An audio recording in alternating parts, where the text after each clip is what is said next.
Ah, it's D&D!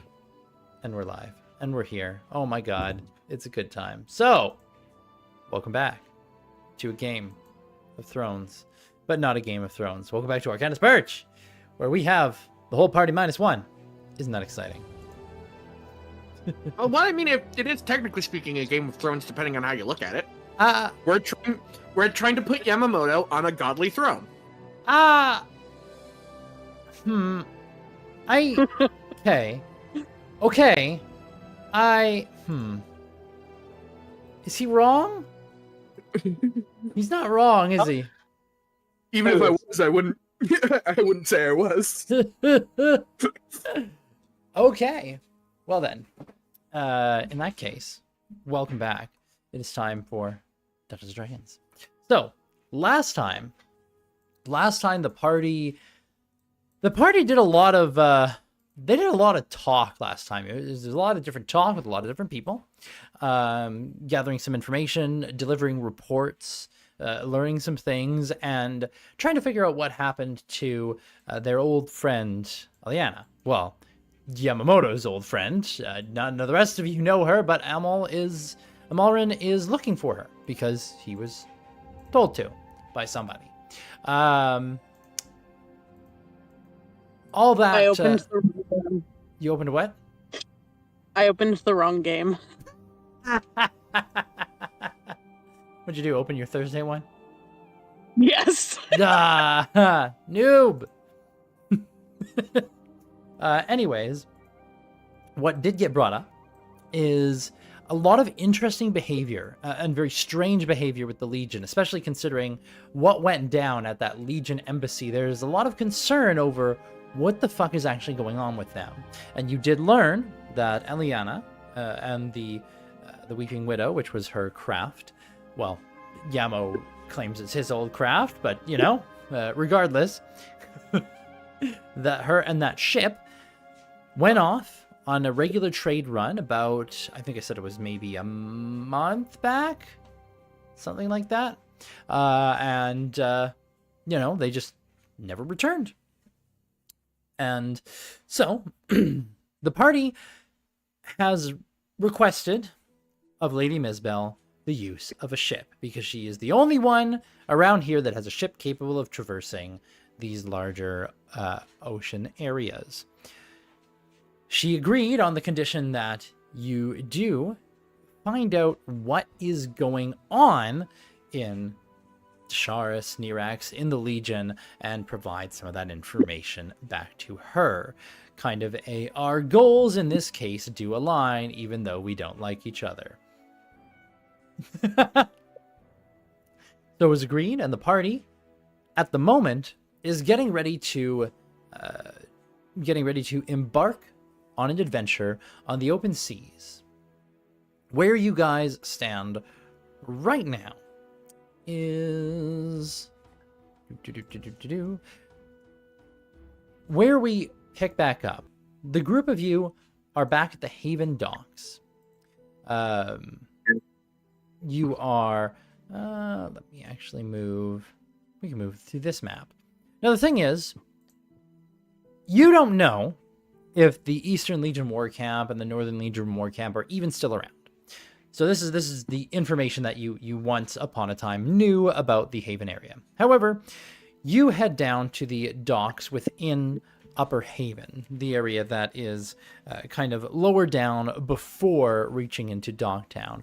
And parked there is one of the Dwarven Ironclads, one of the larger versions. And it's just sitting there. You can see some dwarves moving to and fro onto and into the vessel. The vessel itself is a rather sleek, dark design, some kind of grayish metal, like an iron or a steel. You can see there's no open top area. There is more like looks like there's some hatches on the top, as well as a hatch on the side. Would there be a hatch on the side? Actually, yes. On the side, you can see there are what look like small open portholes, kind of like fold-up flaps, beyond which you can see just kind of the outline of inactive cannons kind of behind those. But you guys see this vessel there, and yeah. You are currently just standing on the dock. You haven't approached it yet or gone down the wharf to it, but the group of you all are reconvened, getting ready to head towards that vessel. If there's anything else that you wish to mention to each other or talk about with these things or have questions about them, because the thing is, for most of your characters, this is the first time you've seen one of these. Baka, you probably have some idea of what these are. Yamamoto, you're well familiar with them. Law, you could maybe make some assumptions and guesses. Ray and Amal, you've never seen a vessel that quite looked like this before. Amal, you've probably never even seen a ship before.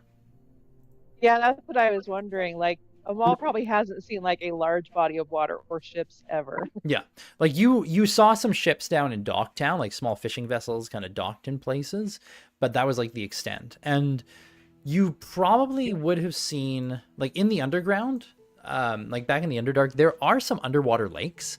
So there would have probably been some small vessels, like maybe about the size of small fishing craft and that kind of thing, but nothing big, and nothing that looks like this Ironclad. Like you're looking at it and it's like there is a ship made of metal floating in the water, and you're probably trying to figure out how the fuck does it do that.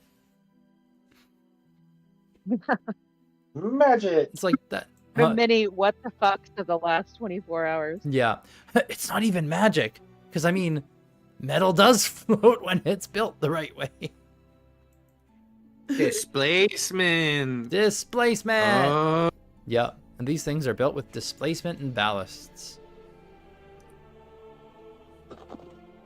Anyway, so yeah, Amal, you've never seen a ship like this before, and you've never really seen large bodies of water before, other than maybe some underground lakes and some smaller vessels. And Ray, who's Asir? Ray, no, I don't know who Asir is. Ray, you've sailed on ships before, like you sailed over the open fucking ocean to get to this continent, but I mean, your ships were made of wood. You know, like a normal fucking ship. Right. Yeah. But yeah. Any reactions to this, feel free to have them before you approach, or you can just approach. Blink This- along. This gives me hope. Perhaps someday too, I could float.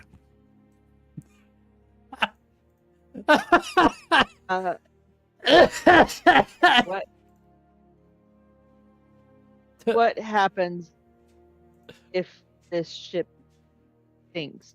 We all just sink in it and Oh, right. float. Okay. Okay. Law walks over to you, and he actually prepared this because I feel like he would have done like a little bit of research about what the doors were using, but also he's worried about you guys. He casts water breathing on the entire party, so for the next 24 hours, everyone can breathe underwater. Minus Hopefully you himself. don't go to crushing depth, though. That only works if we can swim back up to the surface. Did I also prepare that spell? What, water walking? Yeah, water walking. Also known as ultimate Kind of a bends. ritual. Yeah. Well, for you guys, I'm immune. To the bends. I don't breathe, thus I have no nitrogen in my blood.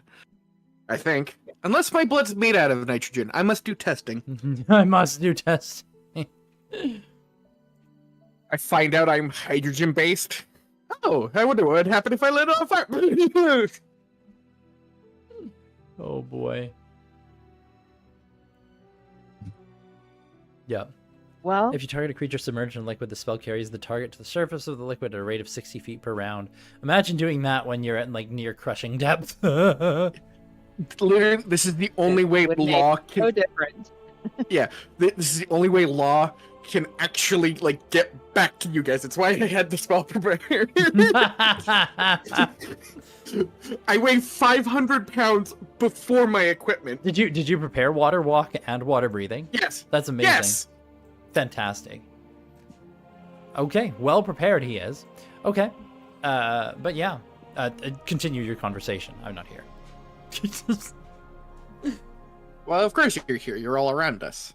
Yes, there was actually a game that the players were playing, and I don't remember which one it was. Ow! I got hit by apples. I cannot remember which one this was, but the party was having a discussion about something, and it was so out there, and it was such a bad idea that I started commenting, and I'm like, actually, like, really, you know what, I'm not actually here. It's like, I'm not here. And they all start laughing. Because I said it just like a character that's not present with the party at the moment. Anyway, question. Yep. When did you become Sir Isaac Newton? Oh, fuck you. Next question. No thoughts on gravity? Oh my god. I think you were there for that one. You might have been sentient. You might have been. Okay. Yeah. No, I have no thoughts on gravity. Okay. Other than you're gonna be defying it. You're defying gravity. Anyway. But no, I got no. Nothing else. Okay. Well, Amal will just look at Baka and kind of take his lead from Baka. If Baka's okay, then I guess this is okay. Okay. He's probably not going to like that thought of being over such deep water in heavy armor, but he'll be. You won't be over any water. Oh, that's right. Underwater.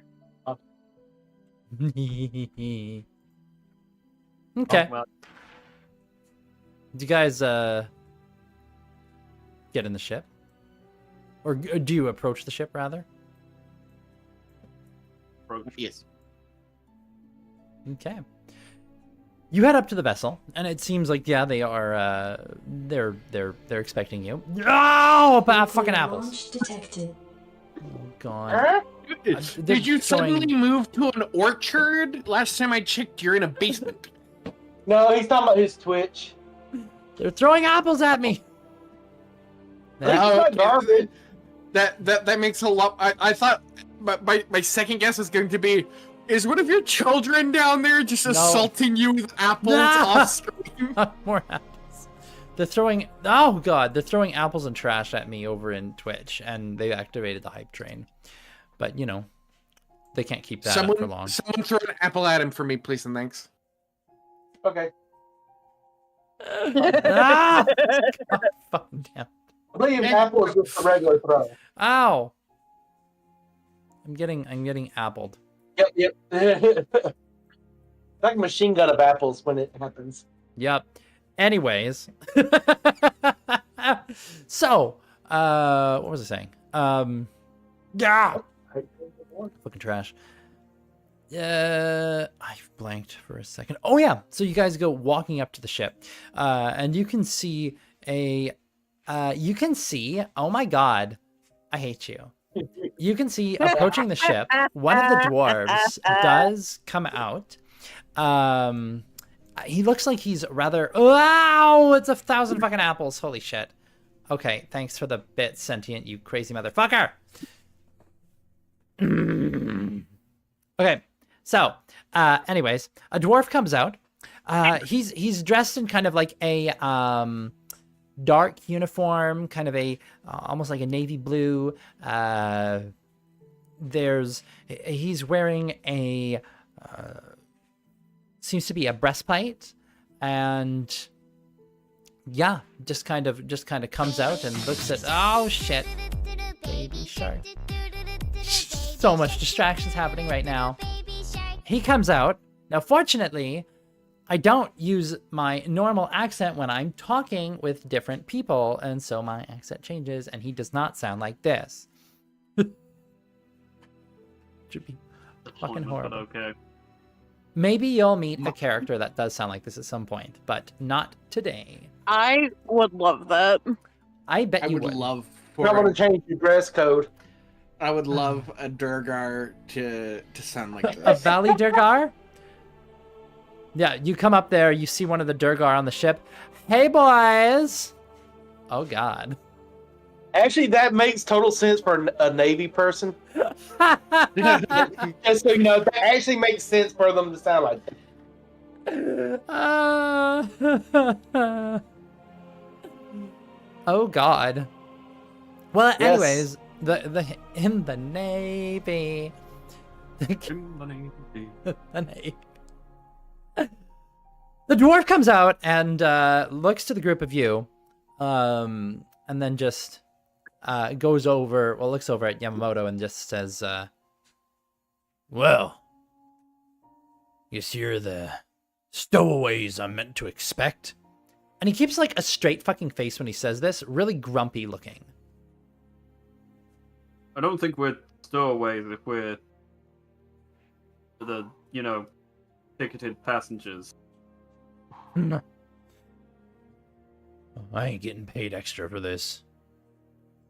Ah. Now Alright. gives him 15 gold.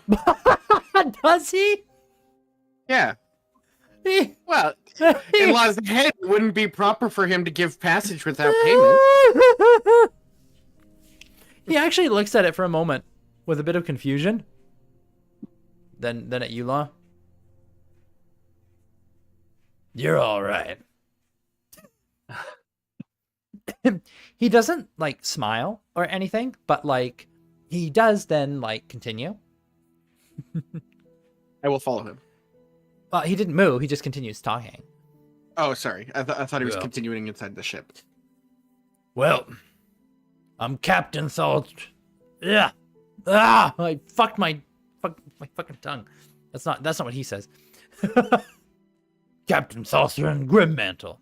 You can call me Captain or Captain Grim.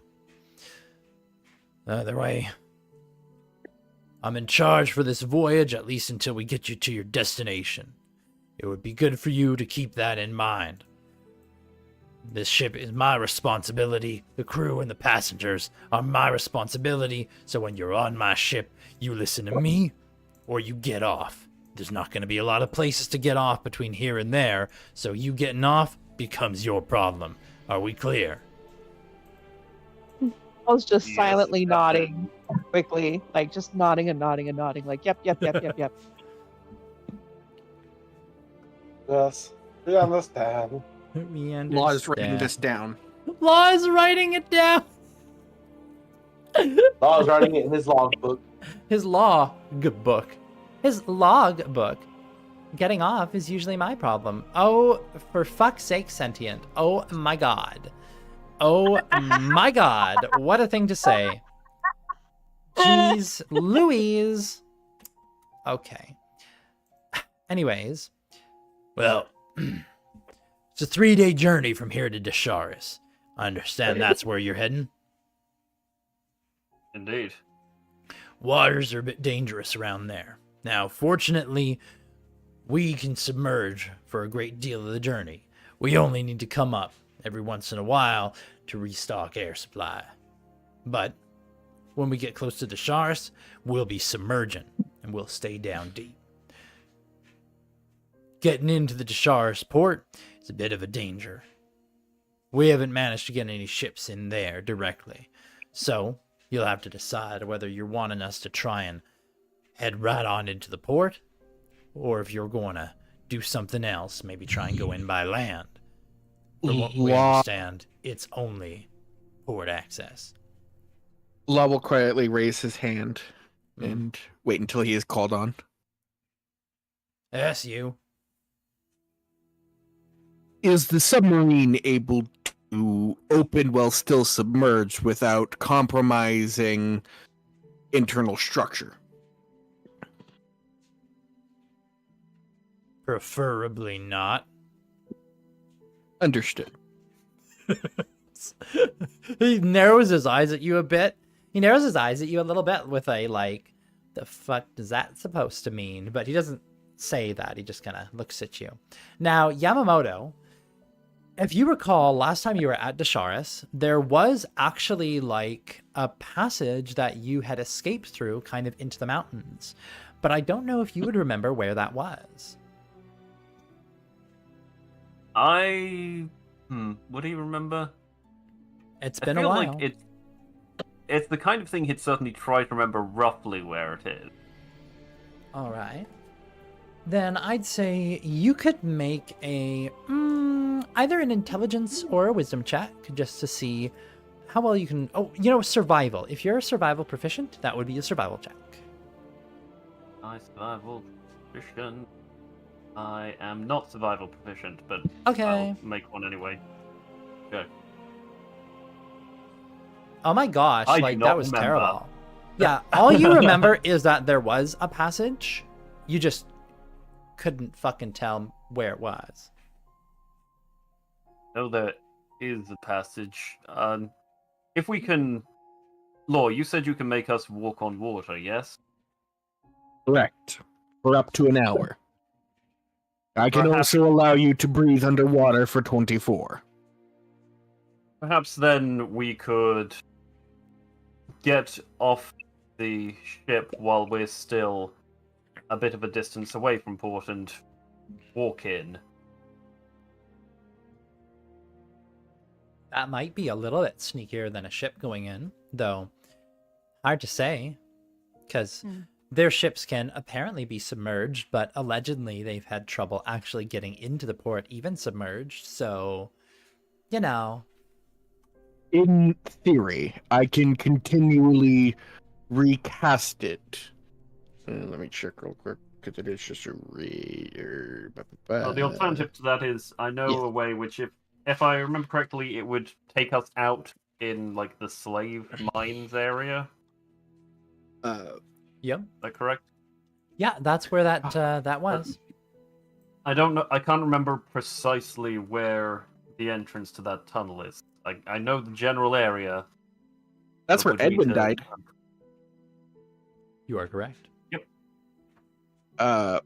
Sorry, old player lore. But no, like, Law will say,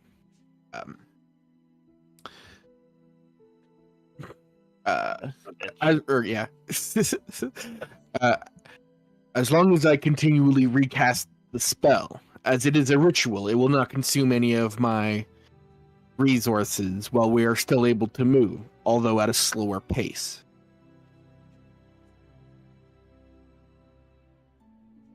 Basically, walk 30 feet, and then continue using my action to ritual cast, walk 30 feet, action, ritual cast. Yeah, it would just be like a normal pace because you can't constantly dash, so. Although I could cast Longstrider on myself, and we could go a little bit faster. Well, 40 feet! you could go a little bit faster. The rest of the party, well, Oh no, Yeah. Longstrider is a second level spell, so I can spell storing item it. oh, yeah, you could. So I you can could have up cast it to on a 10 bunch of people. casts of it. We're gonna go Wait, a little bit I might- faster. I can't hear everyone all of a sudden. Is my earbuds stop working? Yes. We can hear you. Hey. La la But la his la. mic, his mic Okay. changed, which Yeah, I means can hear it's that. obvious. Yeah. Yeah, his mic changed. Should probably just tell him that in Discord. Your mic changed, buddy. La la la la la. Ha ha ha. All of a Anyways, sudden, I can't hear anyone. let's ping him. Yeah, you're Ah, his elf fucker. What? my guess is his Elf fucker. Oh, he's talking about you, Law. huh? Check chat. Where? Twitch. Oh. Elf nailer. I'm watching on YouTube. I liked your stream. What the fuck do you want from me?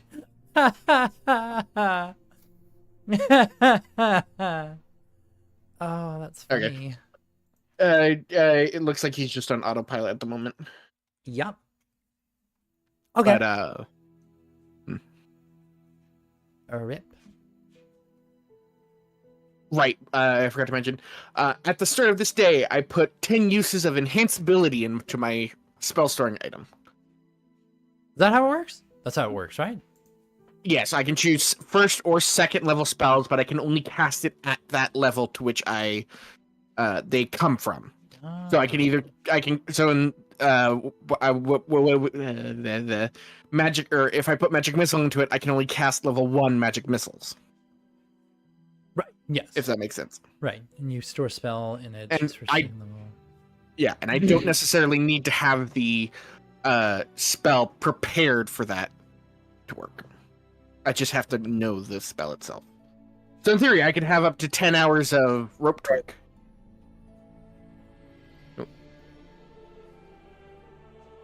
Oh yeah, you need to have it prepared. Yeah, that's true. That's actually really cool.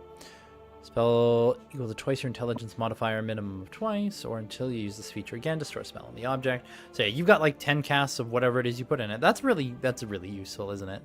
That's very handy. Yes. Very handy, very handy, very handy.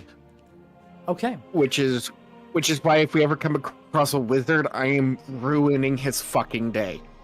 Oh. Magic missile, Magic- magic missile, magic magic missile, magic missile, magic missile, magic missile. Shield. He's either. Well, yeah, shield. But then he has but to that's reaction still- shield every round, yeah. Yeah. That's minimum a reaction shield every round. I will make him hate his fucking life. Yep. It's a minimum 1-for-1 spell slot. Now, he might have been shielding every round anyway to protect himself, but... Sup, Nightwing? Yep. Rash direct More importantly, attack he as well. can't counterspell if he's already used his reaction on me. That's true. That's true. That is very true. Can't counterspell. And with the Hulda fight, that was a fucking pain. Now, if they have a ring of... I can't remember what it's called, but the one that gives you immunity to magic Force missile. protection. Yeah. That one's a Yeah, no. nightmare. At that point, I would just go over there and heavy pet him with my thunder gauntlets. We don't do heavy petting here. Jesus Christ, calm the fuck down. That's an old joke. Back to I think it was one of my first campaigns I ever ran. We had a paladin. Yup. I have talked about this yeah. paladin before. Yeah, His lay on we had a hands, he called paladin. it heavy petting. petting. That was the campaign where I told him, you do realize that Dragonborn do not have penises, right? Oh, lovely. That's a great thing to come back to. Welcome back. Oh, hey, he got his mic working again. Yay! Yay! Yay! Oh my god. I mean, I also got my earbuds working again, so I can actually hear you. The cloacas. Yeah. Somehow my microphone managed to unplug itself, and my microphone getting unplugged caused my earbuds to switch into their call mode, which I have disabled, but that caused Discord to switch to transmitting to their call mode, even though they shouldn't be able to because it's disabled. Yeah. So Isn't I don't that know what the fun? hell all that was. Yeah, love that. That's okay. At one point, Discord tried connecting to my DualShock microphone controller, like my DualShock controller microphone. Special. For audio and audio, both input and output. And I was like, that's not how that works, bud. And it's like, no, trust me, it'll work. And it wouldn't stop that until I fully unplugged the controller. That's so stupid. Amazing. Well, yeah. So, We're getting on a ship. you are getting on a ship. I'm on a boat. Did people have thoughts on which strategy we want to go for getting onto the island? The am- captain will actually comment, well, you have 3 fucking days to think about it, and we're getting ready to leave now, so if you want to talk about that on the ship, be my guest. Alright, we'll talk about it on the ship. I will get on the ship. Get in the water. Okay. Amal will follow, clinging And- to every rail. And if he will allow me for the next 3 days, I'd like to perform maintenance. That could be interesting. We'll get to what you find on the ship over those 3 circle back days. to that. Yeah. We'll come to that because you know what? There's possibly some things there. Now, as you guys get onto the vessel itself is definitely rather interesting. Getting onto the ship. Now, Amal, there's like no railing as you walk up. There's just a gangplank heading up there. So it's like, oh, I have to walk over some open, not much, but walk over some open water, just walk along a gangplank into the vessel. Yeah. Law will give you his hand. Law will if that take makes it, you but feel. he's also like looking around at kind of everything Yeah. and trying to. He's very curious, but he's also this is very weird. Yeah. As you get into the vessel, you can see it's actually a very interesting. Ah! Thanks for the sub. It's actually a very interesting situation.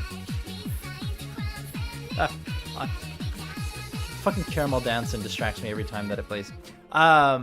It's a rather interesting situation. You get into the vessel, and you're going inside the vessel. Now, Amal, you're not very tall, are you? No. No. But Yamamoto and Sasaki and Law, you're all decently tall, right?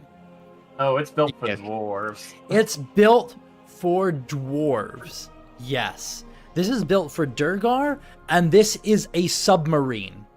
So as you enter into this thing, all of you who are taller have to, like, stoop down. Now, Baka, you're plenty comfortable. Because, one, it's built for dwarves, and dwarves are bigger than you, so you're plenty comfortable. And two, you're a kobold, and you're used to really small fucking spaces. So, oh yeah, this is plenty roomy to you. But, like Sasaki, it's a little bit constraining. Yamamoto, similar thing. Lawbringer, Bonk, ow, bonk, Yeah. ow, bonk, ow. yeah, Lawbringer, it's like, this is not conductive to my size. Here's the fun thing about Law. Law just gets on all fours. He doesn't have like he doesn't have back problems. Yeah, because he doesn't have a gushy spine like you do. He doesn't get knee problems because his knees are metallic. Metallic he Guys in a can of WD-40 squirts it in his knees. Oh my god. Can of WD-40. Yeah. Creaks. Yeah, gets down. Hold on 1 second while I apply my oils. Lubricant. Yeah, I will now apply lubricant. Hey, Yamo, how's the weather up there? It's bonk out.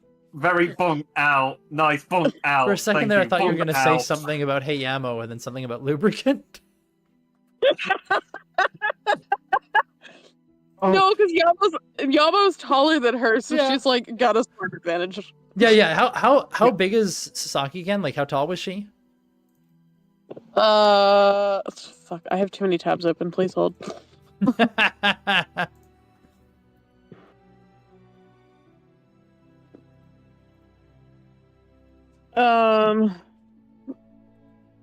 She's 6'5". 6'5". Only 2 inches shorter than Yeah, me. only. How's the weather up there? As she's squatting down through the passages.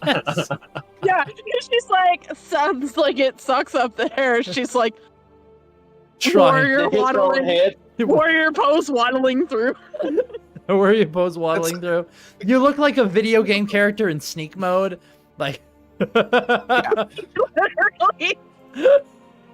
I had a startling realization the other day, Mm-hmm. and it makes perfect sense to me now. Laws, I realize this is a little off topic, but laws, if the party went to an amusement park, Law's amusement park would be like the DMV.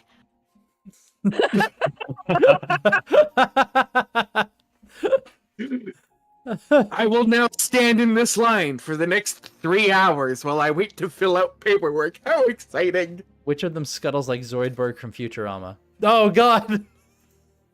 That's me. It's obviously me. That's you. I'm obviously scuttling.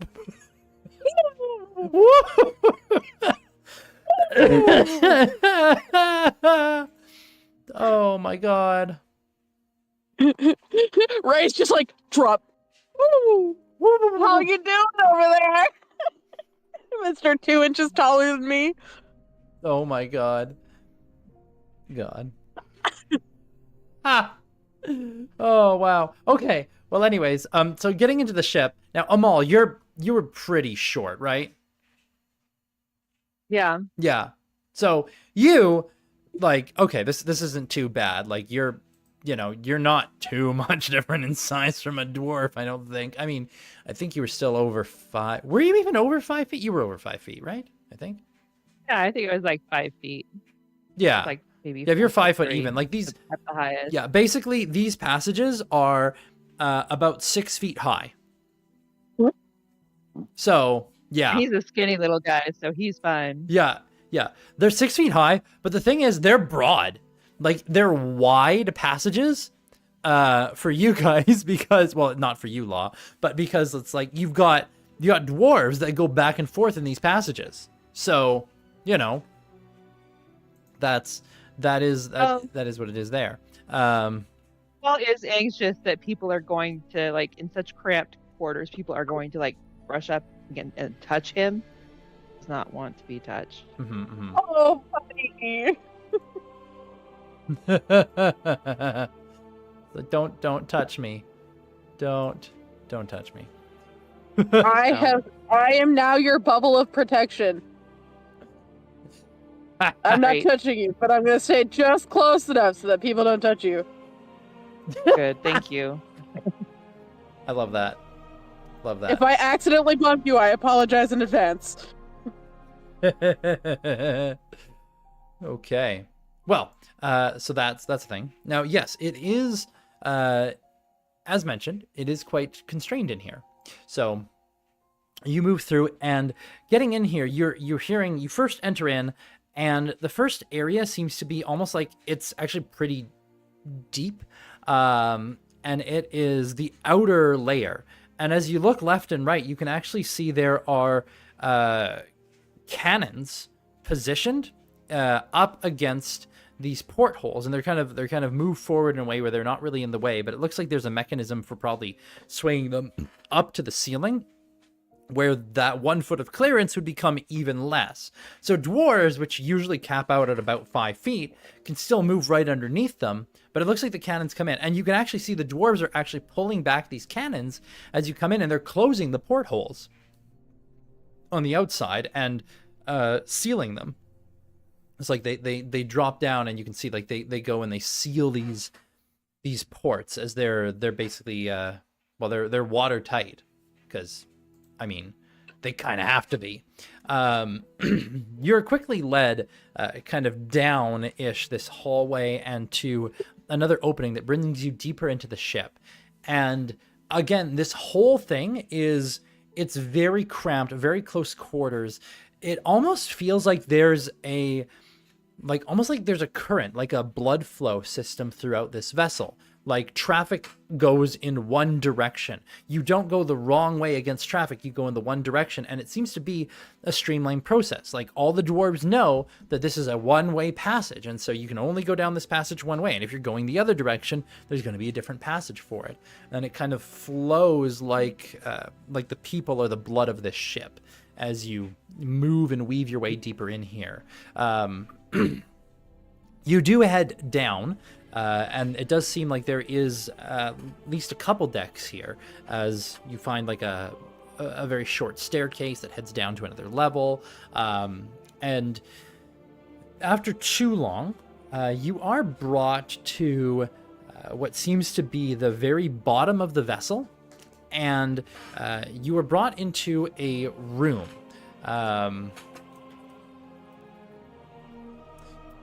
Just thinking here. Yeah. You're brought into a very, very tight room.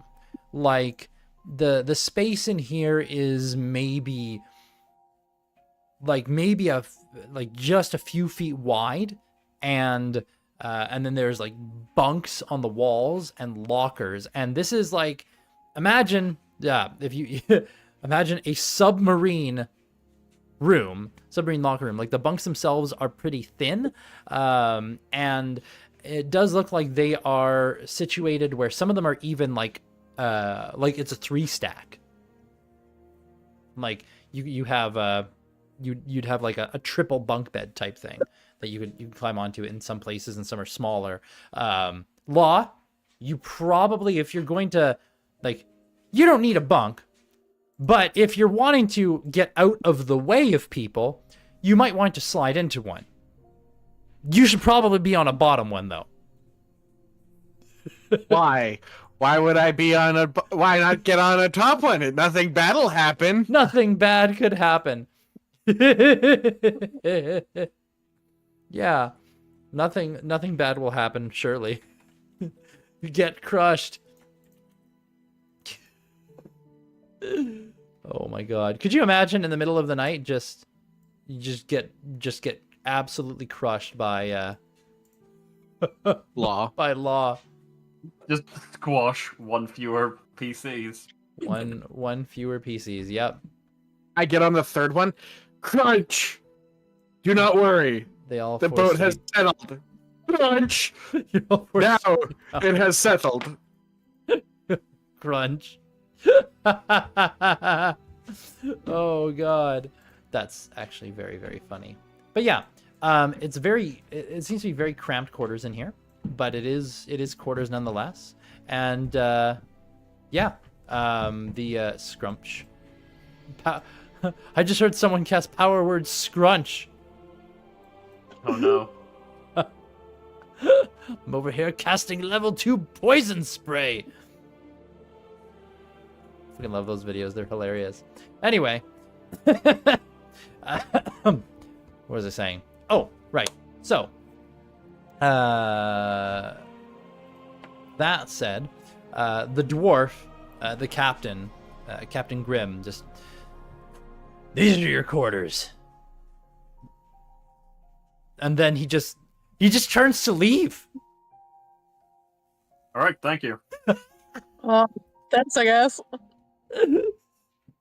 Does anybody else have Paul any? will just silently like jump into a top bunk and roll in. Just kind of crawls into a top bunk and rolls in. Yeah. Yep. Yeah. Okay. Are you good there? I'm good. Thank you. Are you positive? Like, you don't look that good. How can you tell? Because you're hiding in a bunk as you rolled into it instead of, doing normal people things, and you didn't want people to touch you. Which, This is a very normal fair. thing to do. I Lying mean, down in your bunk is normal. not with the way that you got in it, but okay.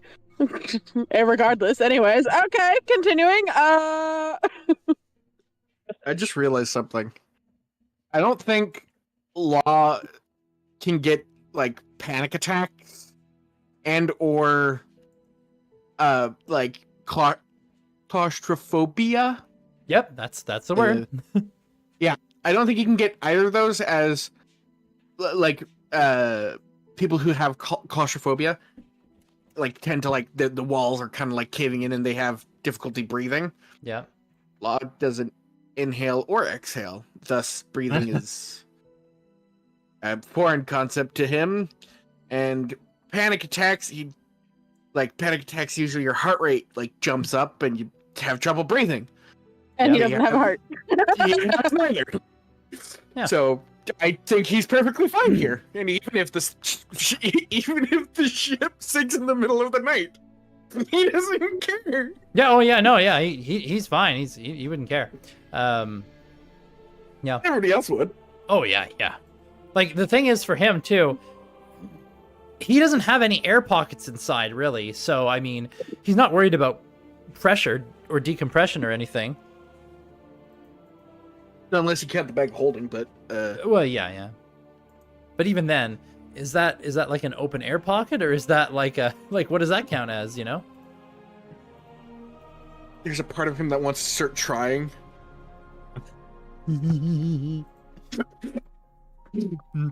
Research must be done.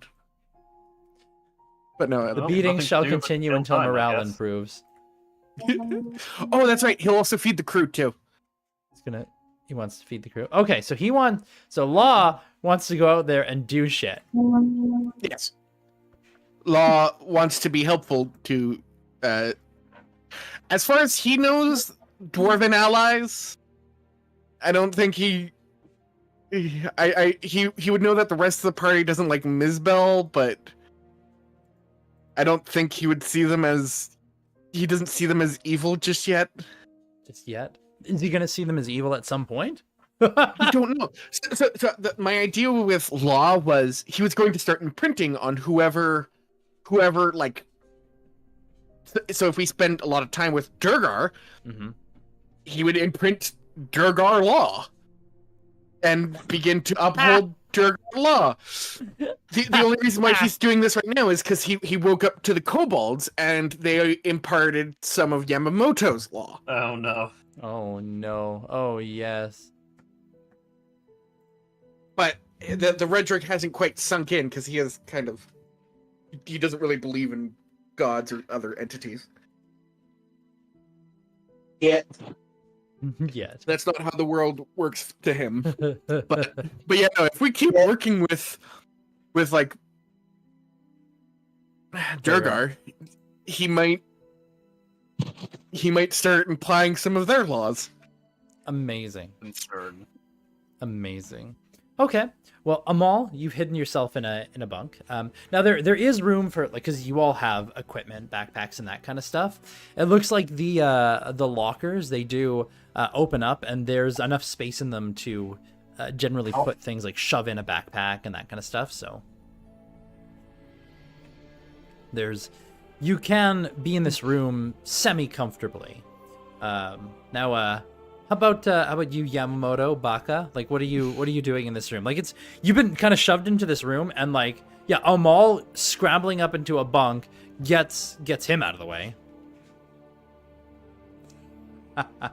Baka would take whatever sleeping quarters is left. Okay. If Yamamoto chooses his. Yeah, Yamamoto is gonna just. Yeah, Yamamoto wants to like take a look around the ship, get a feel for what it's like, how it's run, what's here. Okay. All right then. Just to kill time, really. Not being particularly invasive, but yeah. Okay. So you're getting ready for that, and you kind of go and you peek out in the hallway, and like immediately sticking your head out, there's like a dwarf goes moving by, like heading from one place to another. You got to pull your head back in, and then they head back down, like they just head down the hallway. It seems to be kind of quiet on this lower deck. You didn't see any other stairs going further down, so as far as you can tell, you might be on the very bottom of the ship. Perhaps. Yeah, he's just gonna basically wander, just because he's got 3 days. Ain't got much else to do. Yeah. So you depart from there. Everybody else staying in the quarters, or Baka, do you follow your No, lord? get me the fuck out of the quarters. There is far too many people in too small of space. Thanks. Okay, you going with Yamamoto, or are you going Yep. on your? Okay, and Baka. Nope. Baka will go with Yamamoto because he wishes to learn the layouts of this ship for future. All right, so purposes. Team Dragon leaves the room. Amazing. Law's also leaving the room, but he's trying to find like the galley. And with that, Amal, it's just you left in here, and then probably Bralkin because she's Schrodinger's PC right now.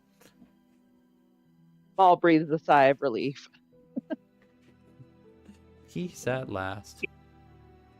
He Oh. might even unwrap some of his hands or his head and breathe Mm. freely. And be like, hey, I don't have to, I don't gotta freak out in here now. Yeah. Yeah, okay. Cool. Poor guy. Well, he might start picking some of the little fungal tendrils that keep cropping up in his hair. He'll pick some of those out. The mycelium growth? Yeah. And discreetly take care of that problem while no one else is around. Oh my god. I'm just imagining if Amal was shaved bald, he's just got like this spider webbing of mycelium along his scalp. Yeah. Hot pink. Hmm? Probably lesions everywhere. Lesions everywhere. Lesions everywhere, spider webbing. Fortunately, it doesn't hurt, right? Or does it? Nope. No. Used to itch and doesn't anymore. Yep. You just have growth coming out of your fucking body everywhere. It's crazy, man. It's crazy. Yep. Good to know you're favored by Papa Nurgle. I know, Papa Nurgle. Papa's pustules. Who is that? Warhammer 40k Oh. lore. Nurgle is like the chaos god of pestilence and disease. But he's also the god of like finality. So creatures who are fine with their existence and have come to terms with it are also under his domain, and so all of his underlings feel no pain. They have like they're covered in like pox, sores, boils, flesh-eating maggots, but they feel nothing because they are okay with this. They are okay with everything that will rot and decay, and that is fine. Nurgle. Nurgle. Funny thing is, when you have a Sister of Silence nearby and that silences their connection to Papa Nurgle, suddenly they can now feel all those things digging inside of them, and they really don't like it. Weird. Yeah, but yes, that picture that got posted in the Discord is Nurgle. That is what he looks like. Papa Nurgle. Papa Nurgle. Yeah, and the reason why he's called Papa Nurgle, well, Papa Nurgle is the fan name of him. It's because he's actually a really chill dude who loves he loves you. Even if you don't love yourself, he loves you, and he loves you for yourself. And he takes care of his people, and he's like proud of people, like he real dad energy. Absolutely. Yeah, Dad energy. Oh my goodness. Papa But yeah, fucking sorry, Nurgle. please continue. Yes, yes. Oh man. Anyway, so yeah. Yes. So that means it's now much more comfortable for you, Amal. Sasaki, Yamamoto, and Baka. The three of you head out from here and start moving through the ship a little bit. And Law, do you follow them, or are you trying to go a different direction? Like, where are you trying to find yourself? If someone passed by him, Mm-hmm. he will ask where the galley is, and if not, he will try to find his way around. Okay. He doesn't have a sense of smell, so he can't follow that, and he doesn't know how to read the signs, but he'll try his best. I can't smell. I can't read the signs. You can't taste. But I can make food. All right. Well then, heading through the vessel, I'd say it's probably not long before you encounter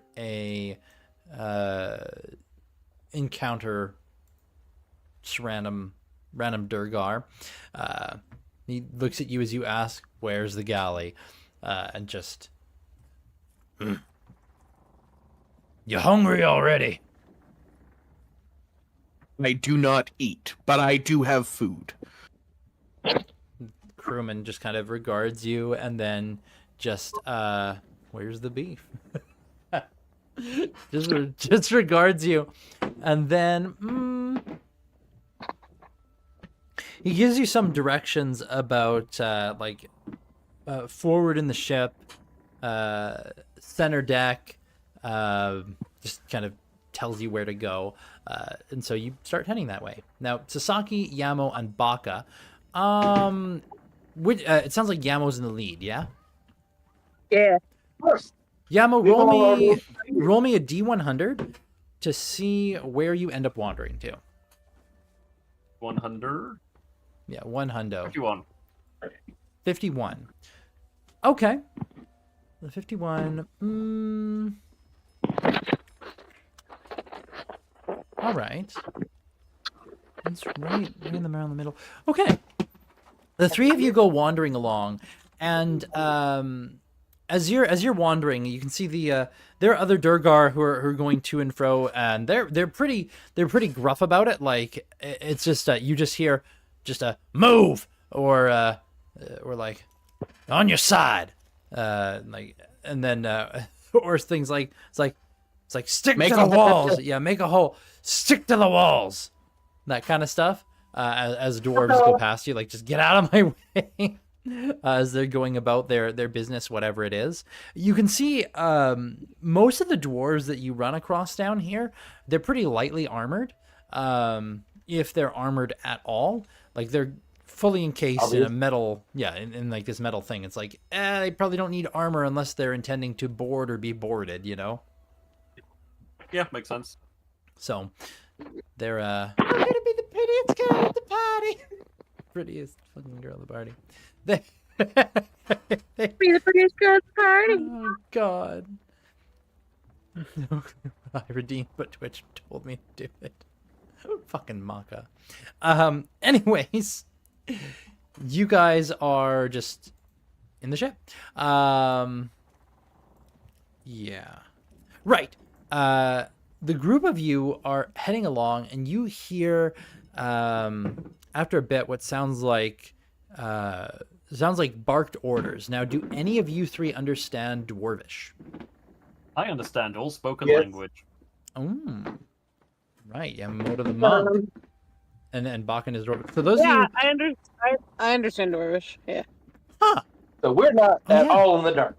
yeah. So all three of you can understand. Like it's like barked orders. Like somebody is. It sounds like Captain Grimm is speaking out and saying things like, getting it's like are all port Sia is like, aye, Captain, and cast off this, do that, like just different commands of getting underway.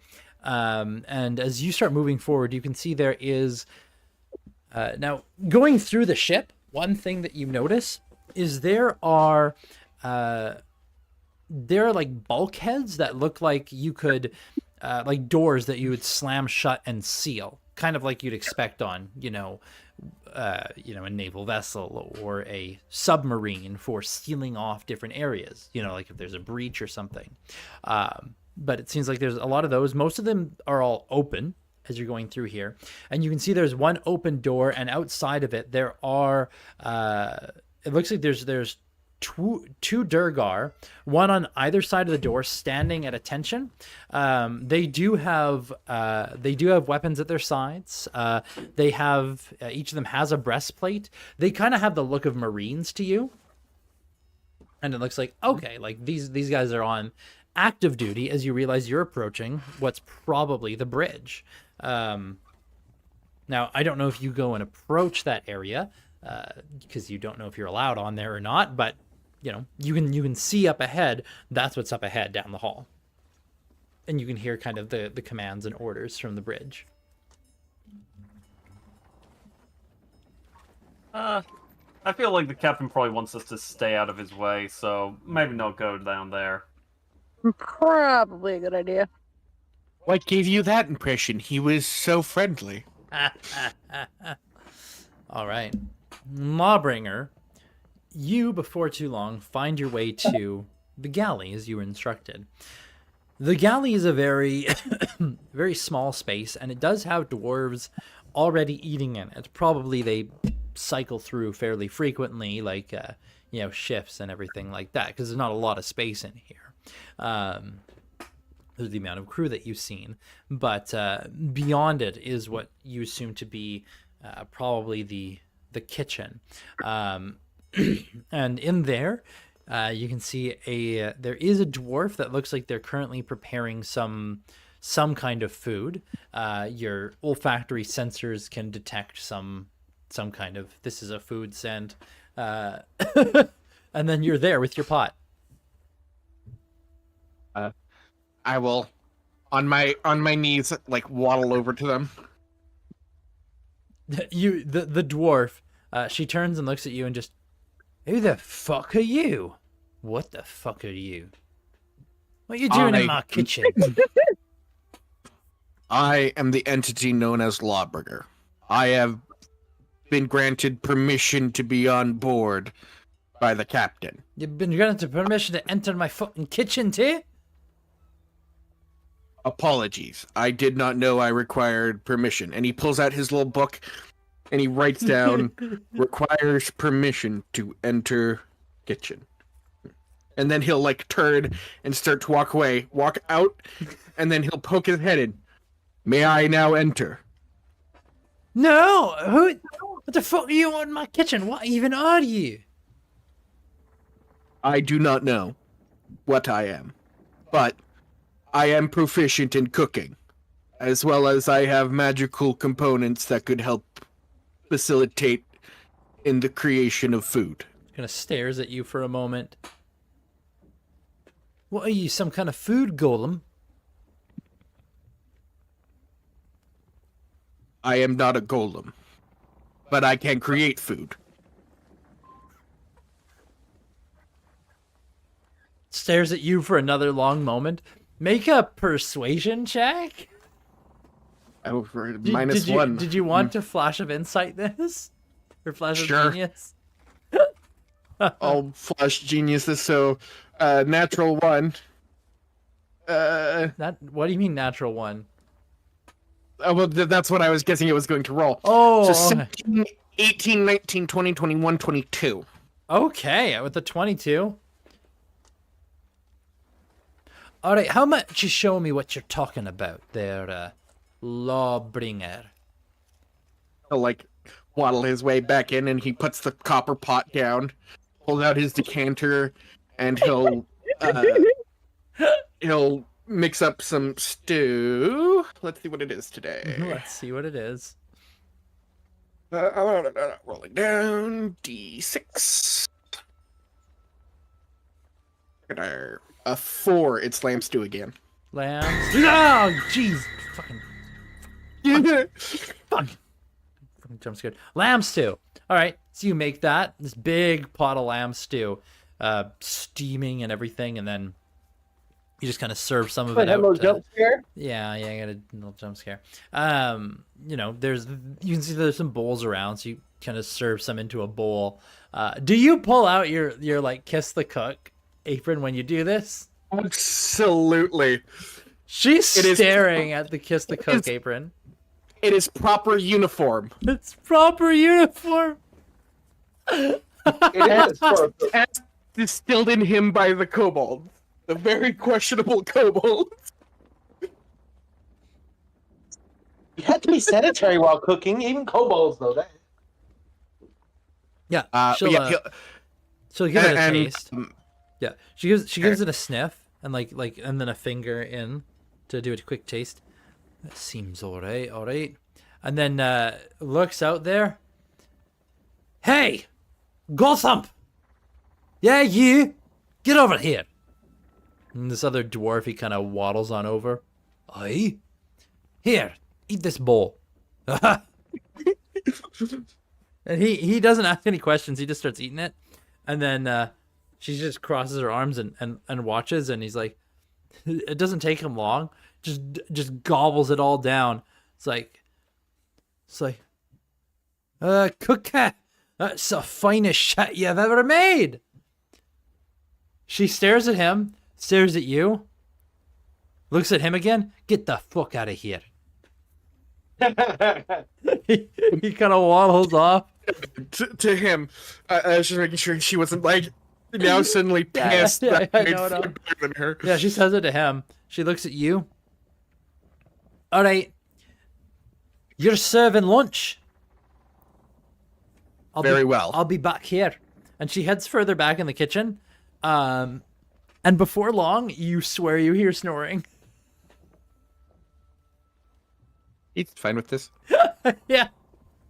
It's just you're just taking over the kitchen. She's like, whatever. I'm gonna take a nap. Law would be really good at. Well, Law is really good at cooking, technically Yeah, speaking. Depending on if I don't know if I'd be able to use intelligence, but even if I'm using wisdom, I'm still pretty good at it. So you're over there. You're starting things now. Expertise is a hell of a drug. Yes, it is. After a bit, there's a sensation almost like for those of you who have like a stomach, a sensation of slight vertigo as your stomach kind of goes up in your gut as you like it feels like things kind of drop. Someone who cooks in a really restricted faraway location. Complete accuracy. Sentient. Oh yeah, that's sentient. Over here. Well, sentient works for the army Or making Alaska. food. He's an army cook. Complete accuracy. You can Yeah. cook. You're in charge. I'm taking a nap. Amazing. And I trust you not to burn the kitchen down. Yes? It's like Good. watches like, hey, you just magically made a delicious stew from water and a magic pot. All right, I'm gonna have a nap now. Air Force. I love her vetting test of, come here. Hey, fuckface, get over here. Yeah. Hey, you fuckface, get over here. Eat this. Oh, it's really fucking good. Better than anything else you've ever made. Get the fuck out of here. Yes. But anyway, but you all feel like this kind of lurch, almost like the ship drops. Not far, not much. And then there's this kind of sensation. Amal, I imagine it bothers you the most. Oh, where'd Amal go? Yes, Oh, for yeah. sure. Yeah, you're in your bunk and just like, huh. You know that feeling of when you wake up like as if you were falling in bed? Yeah. Yeah, it's Muscles He'll haven't do like paralyzed a yet. 3-point brace against the bunk in the wall, like yeah.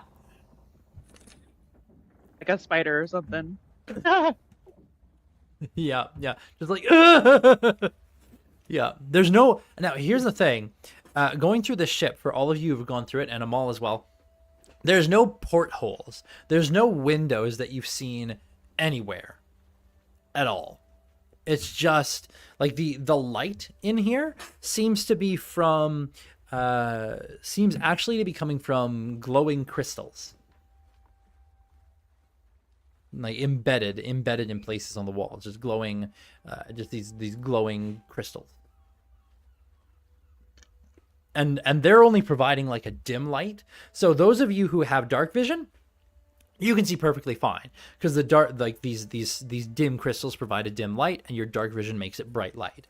Those of you who do not have dark vision, like a Dragonborn and Law, I think. Law casts light on himself. The dwarves, turn it off.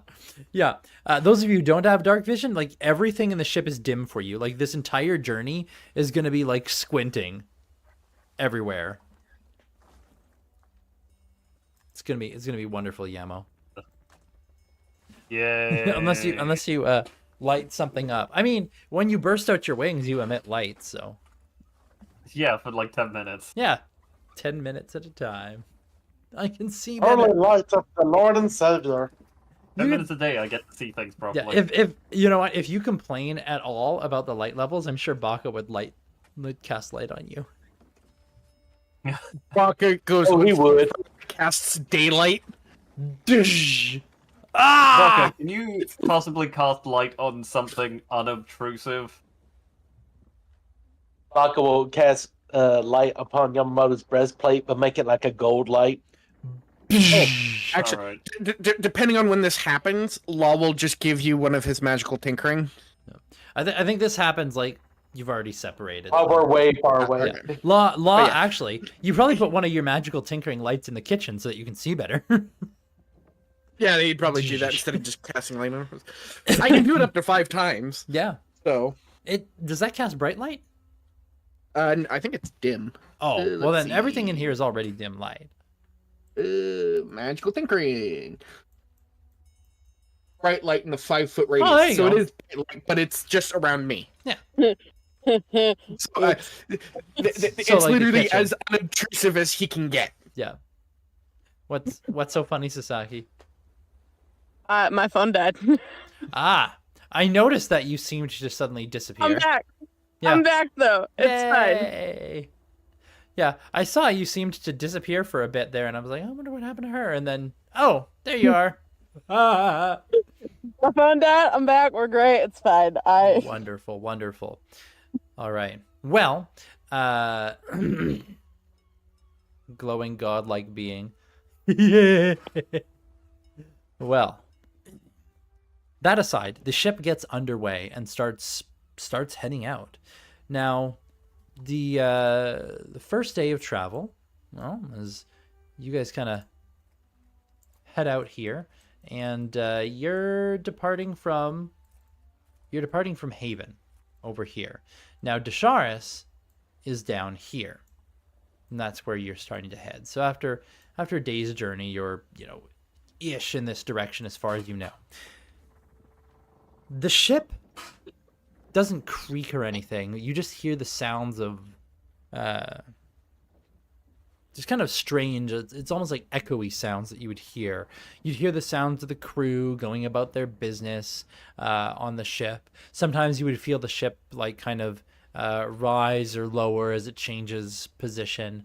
Head to the surface maybe for air. For the most of this first day, from what you can tell, it's probably somewhat near the surface, as it doesn't need to submerge right now. But that's about like it's gone on almost a day. Now, Law, do you just stay in the kitchen for the whole day? Like there's constantly people coming by, Yes. coming through. Okay. So you're just there. You're just serving food all day long. The crew seem to be very, very happy with your presence. Because, you're serving good food and they seem to like it. I'm helping. You Makes are friends. helping. He makes friends. Yes.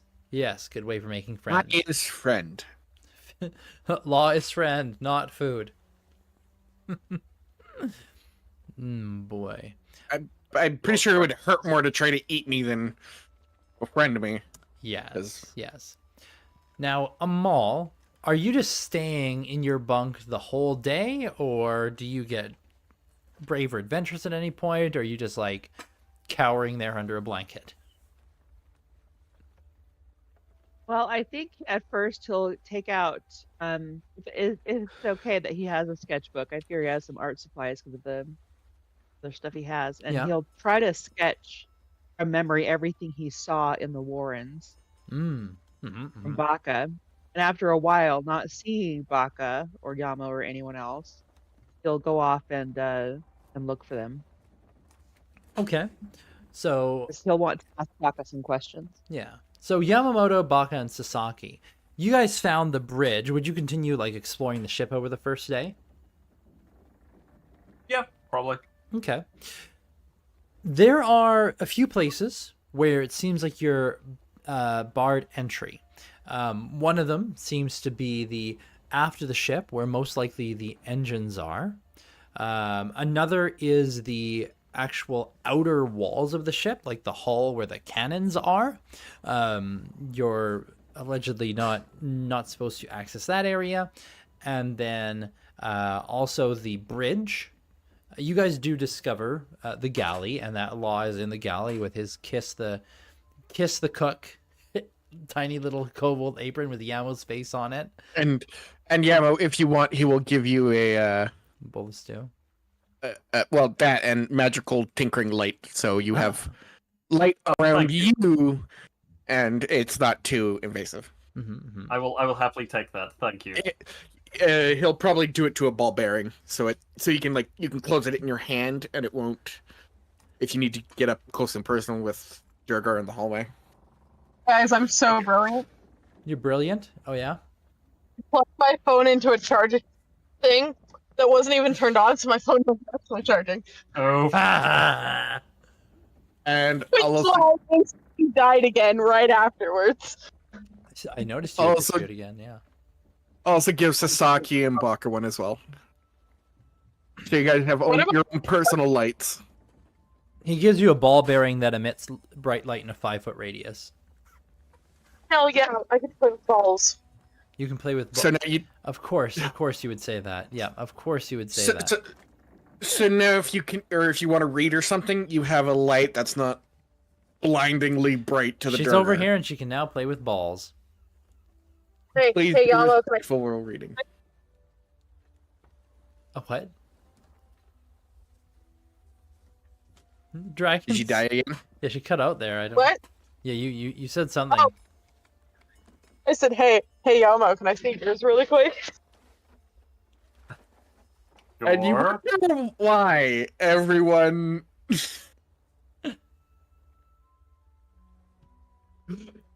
Okay, he gives you his anyways. ball, Sasaki.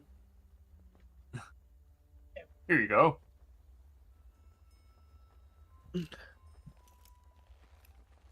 And then? I'm not quite sure why you wanted it, but here you go. What?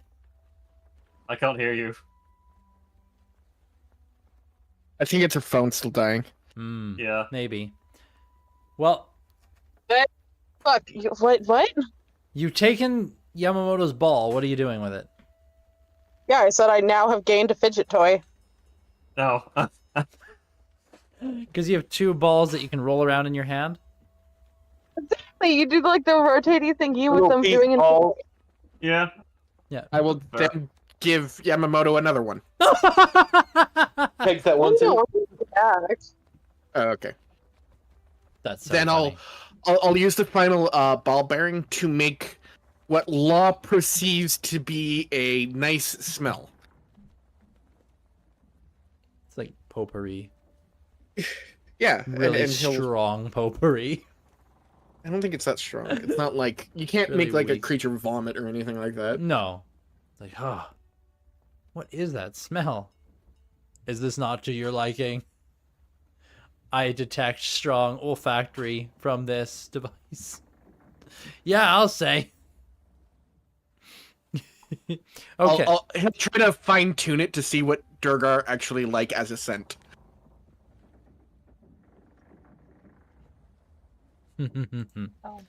All right. Well then, you're doing the thing. Okay. Other places that you would find on the ship before Amal catches up with you guys, and would be there do seem to be other quarters. Some on the lower deck, some on the middle deck.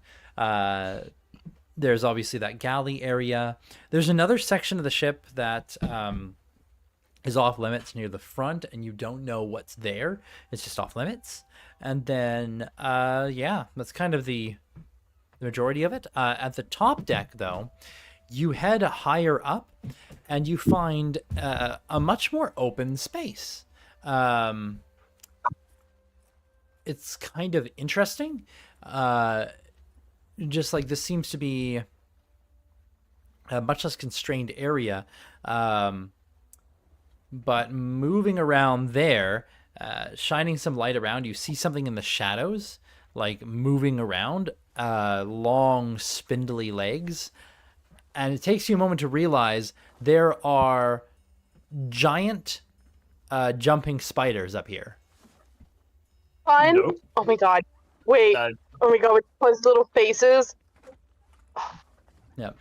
It's their striders, Blue like markings on them. the fuzzy, because these are their mounts.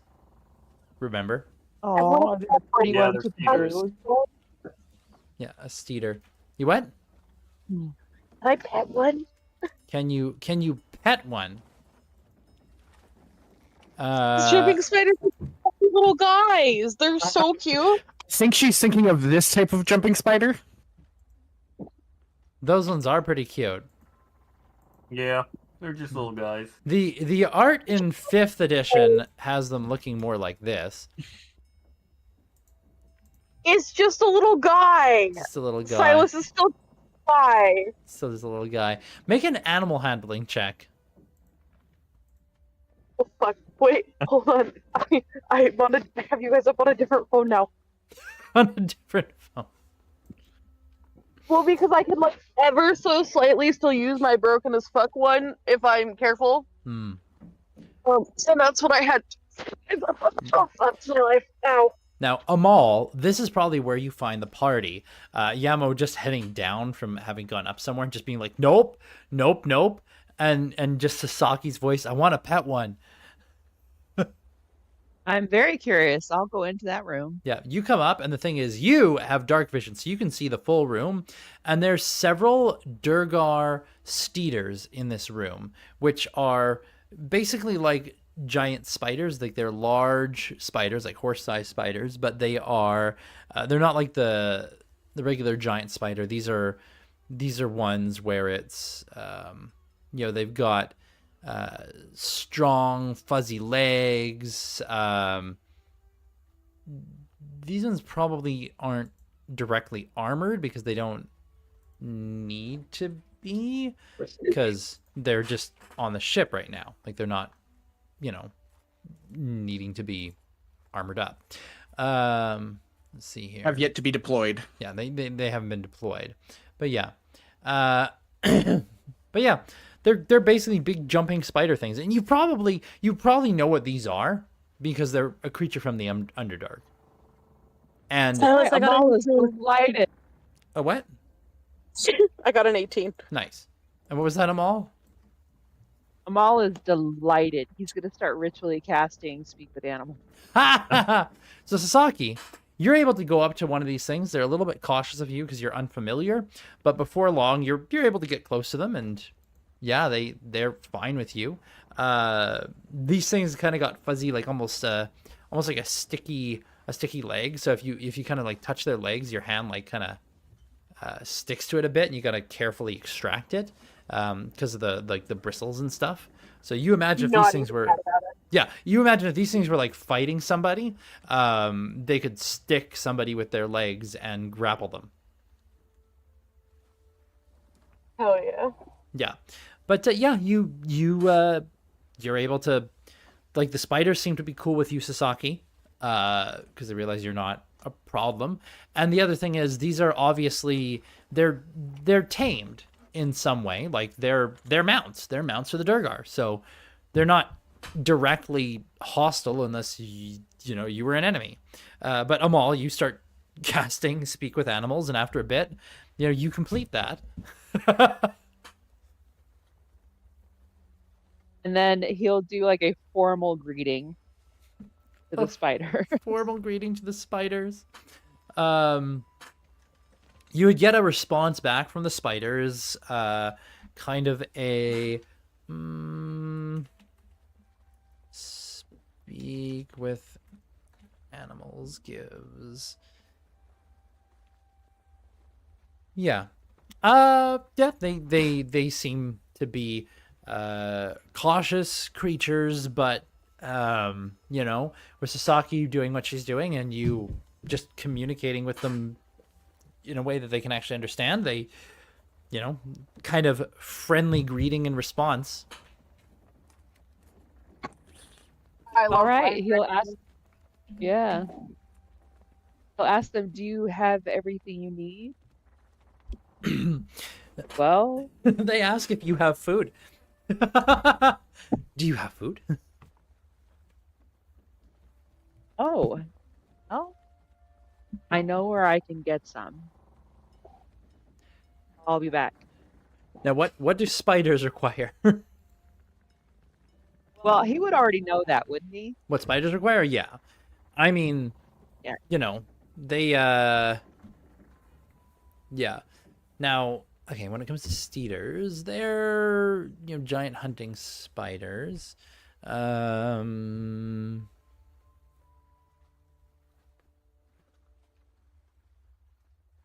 Yes, steeders attempt to tear apart perceived threats. Now, the ones that you find here seem to be, they're separated from each other. Like, because they're not exactly, they're kind of solitary animals, so they're not really, they might attack each other. So they are, the ones that are in here, there's a bunch of them, and they are like separated off. You can kind of see that now. Sasaki, and you get a sense that these things, they're decently intelligent, not terribly so, but kind of a, even the ones that you're kind of interacting with are a little bit standoffish with you. They probably bond with a rider, so these creatures are probably bonded to somebody specific on the ship. I mean, that's fair. Yeah, like That's fair. yeah, and also like for anybody else but the rider, you probably wouldn't be able to ride these things because a domesticated steeder can, if you're not careful, still turn on their handler. So you got to be careful with them. But yeah, you're doing okay. But yeah, and Amal, they'd asked about food. And yes, now Amal, you'd know two things about spiders. One, the kind of food they would normally take would be like they'd suck the juices out of something that was alive. But two, they're spiders, and they generally don't need a lot. Like they get themselves a meal, and then they don't need anything for a good while, but they'll take whatever meal they can get, right? Right. So these steeders are probably fine, but they will ask for food because they will take whatever food they can get. Amal, please tell me we have snacks for them. Well, I think their preferred meal would be something alive. So it might take little doing to get them something, but and Amal will just ask, may we visit again? Would you mind if we visited you? Bring food. Don't mind. Hell yeah. I like to think that the two of them start walking around trying to find the most useless dwarf. The most useless dwarf. Oh my god. That's really Well, funny. Amal will instead try to find some ship's rats for them. Oh, I'll find some rats. Oh, I'm so helping. We're so helping. Okay, so, well... Yamamoto has probably just, like, also fallen in with them now, just because it's kind of something to do and he's not entirely opposed to it. Ships, rats. Oh my goodness. Sasaki 100% would have gone to him and like, Yama, please, rats, please, help. Are you making friends with the spiders? Yes. They're beautiful Alright. creatures. Have you met them? 100% like I- doing the tug on his shirt, jumping up and down his shebangs. Yes, I'll help you with the spiders. Yay! Oh my goodness. This is amazing. So you guys are gonna go around on the ship basically doing pest control. Yep. Hey, we're helping out in multiple ways. It's fine. Oh my goodness. Okay. Feel bad for the rats, to be honest, but Okay. They're fine. They're fine. They're They fine. won't feel a It's the cycle thing. of life. I'd say they're literally not fine. You're literally feeding them to spiders. That's Make, the opposite of fine. you guys can make like survival checks as you go around the ship, searching for evidence of rats or other shipboard vermin. Amal, unfortunately, you're not sure where to find them on a vessel like this. That's the one I get a good survival check Of on. course Not it on is, of finding course a it is. cave. On finding rats to feed some Finding spiders. rats. Oh my god. Oh my survival? goodness. And yeah, survival for Wow, Sasaki, you're really into this, and Baka, you're helping.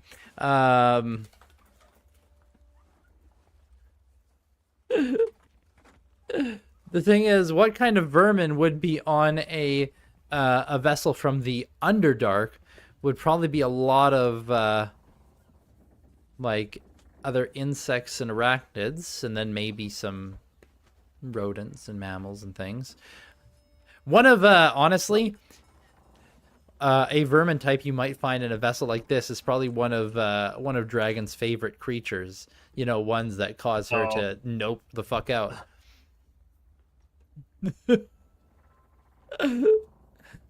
There's got to be rats. There's always rats on a ship. Oh, Right. there might be some rats, but there might also be some like giant multi-legged creatures.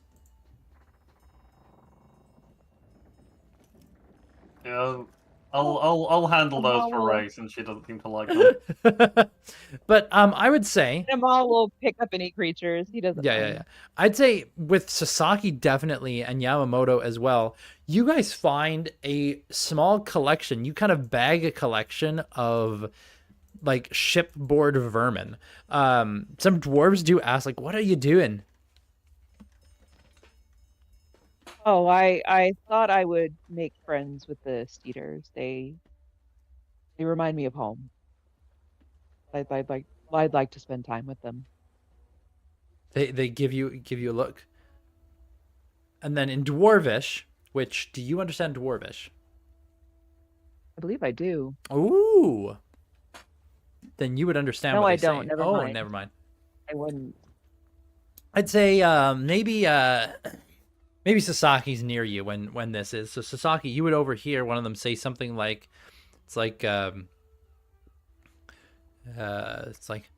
of course you would, spider fucker, or something like that. Like that would be like the indirect translation. Basically, derogatory drow term. Wow. Yeah. It's like, of course Well, you would. I mean, no, Amal, you don't know what he just said. racism translates. Yeah. Racism translates in many languages. Oh, yeah, You might have heard yeah. that word. It's like you don't know exactly what he says, but it's like, yeah, that's a thing that they said to themselves, like, great. Yeah, racism translates.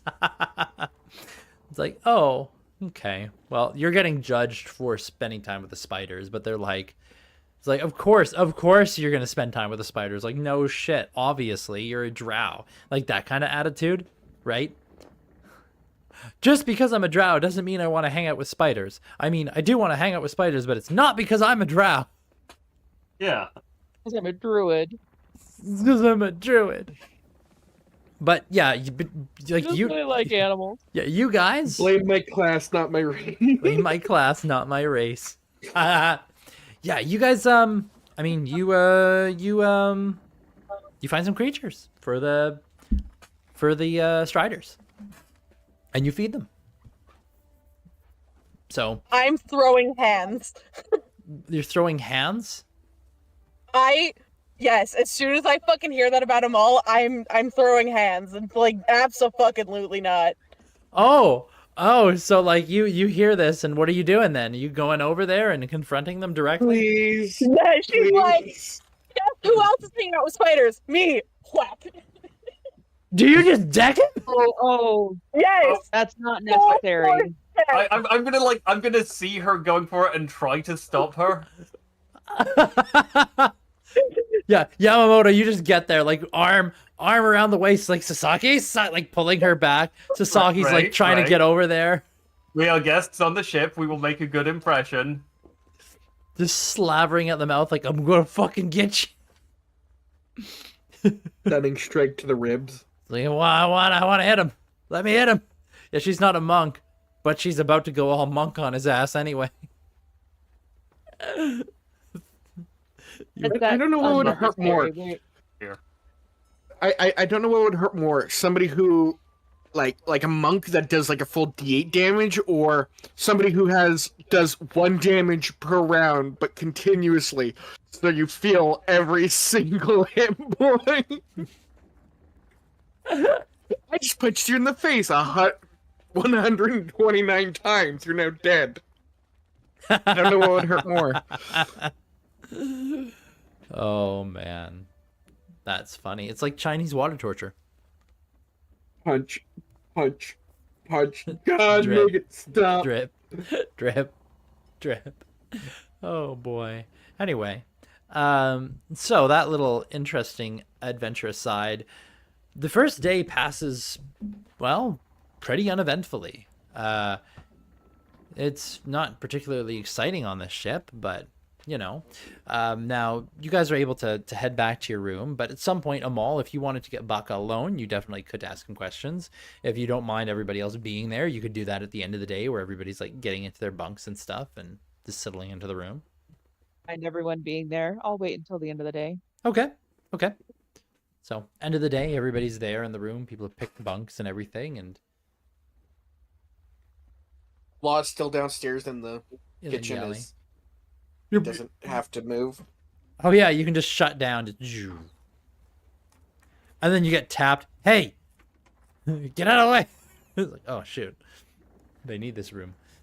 I don't shut down. I just sit and watch people quietly, menacing from the corner. They call him Strider.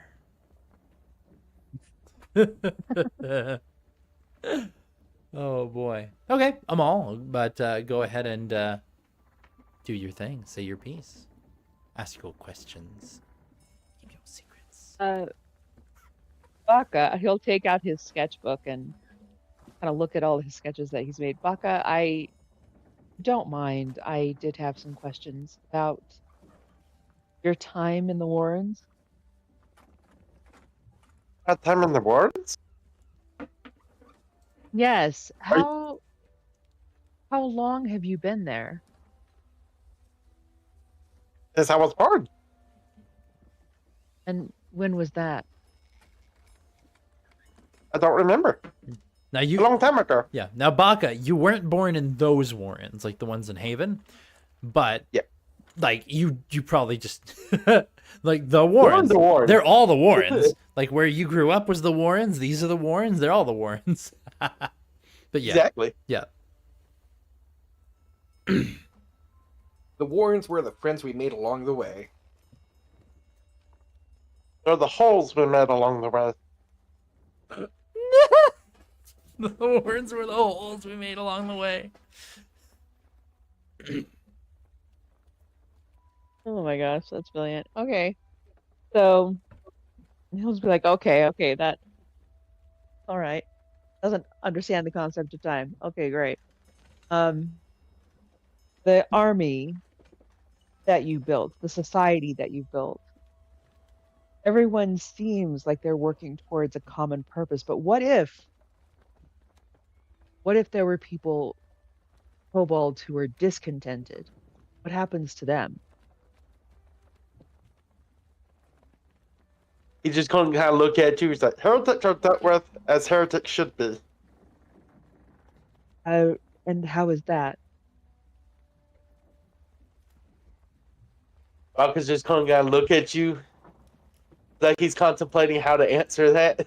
Wait, so Yamamoto's here, right? This is while we're all. Yeah, as well. You're all there. Yeah, that's why he's Also- hesitating to answer Yeah, that also- question. Baka, what I would say too, it's probably almost a foreign concept among kobolds, because the thing is, a kobold clan generally does just work together towards a goal. There are not a lot of dissidents, because dissidents usually just lead to you get yourself and everybody else killed.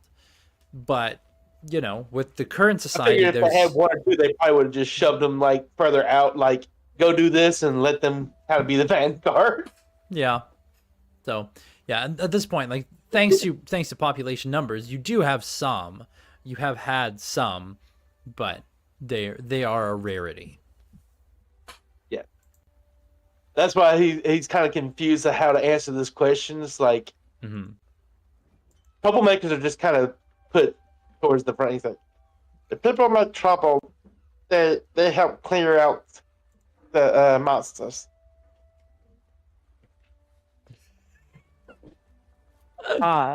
So it's volunteering to be Yes. to the front, as it were. Okay. Yeah. Okay. Fucker, are you executing people who don't believe in me? No, helping improve the Warrens. Are you executing people that don't believe in me? Not directly. Are you sending people who don't believe in me to their deaths? No, but if they happen to die, that's just an unfortunate consequence. What is happening in my name? Paul just lot. looks so crestfallen. He thought Baka was different. Oh God, I love. You have to remember, Baka is a little Bible thumper who turned his Bible into a weapon. Yup. I mean, he's certainly different in many ways, just perhaps not the one you were hoping for. Baka Yep, is like, Richard, that's not about rather right. hear more about our Lord and Savior, and pulls out a copy. Oh no! He hands it over to you. Yes, thank you. I absolutely would. I'm very curious about everything you've built. Pulls out another one of his little miniature Yamamoto statues, hands it over with the book. He's like, I must go place more of these around the ship. Around the ship. And, Oh, he'll be placing like copies that are all in Dwarvish with the statues, so Oh, people God. can find them. Partially relevant, but I was at work the other day. I go to use a porta potty. I sit down and I look at the toilet paper, and on top of the stack of toilet paper are Christian missionary cards. Like, what is Christianity? and those types of things. And I'm like, who the fuck put these in a porta potty? Wait, in a No, porta I'm potty? Yeah, in a porta potty. And I'm just imagining fucking Baka going to each toilet and putting the things down there as reading material. That's pretty funny. I can Yeah, actually that see- won't be used as reading material. Wiping material. Yeah. Oh my god. This toilet paper. People don't restock those things often enough. Oh my god. Literally, there was a stack of them in a porta potty, and I was fucking baffled. People leave the little crosses to have the And it was little like just like, verses general inscriptions on it in every Christianity? bathroom. Yeah, have they you were. heard of Christianity? I'm like, who hasn't?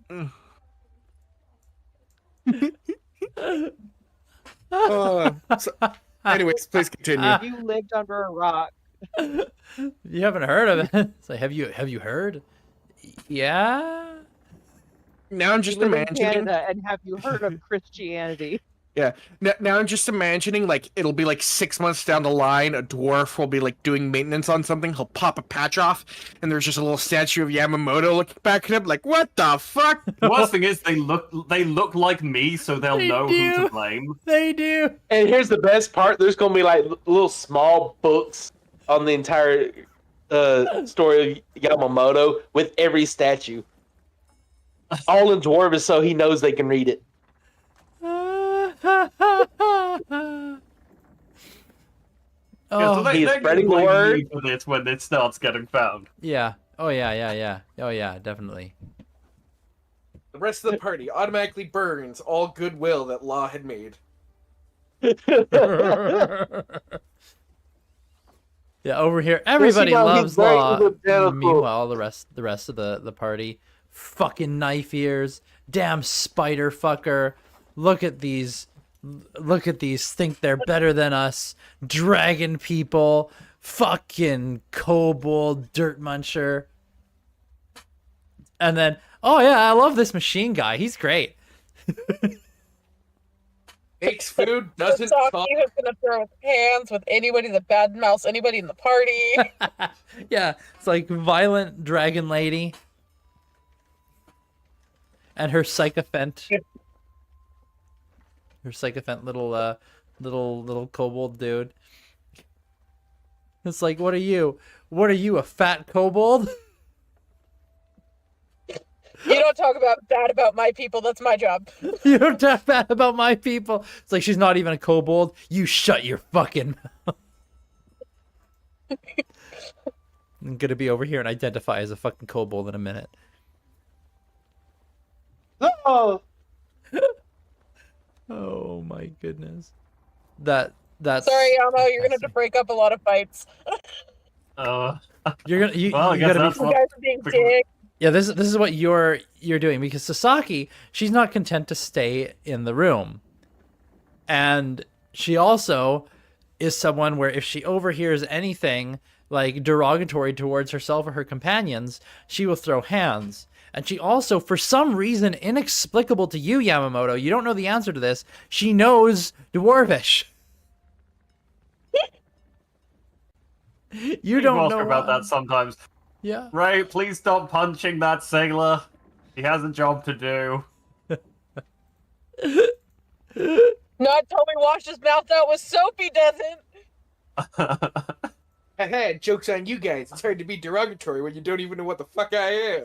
Hey. Oh man, that's really funny. Okay. Anyways, so yes, so that's the first. But yeah, if you got more things you want to say, feel free to say them to the party.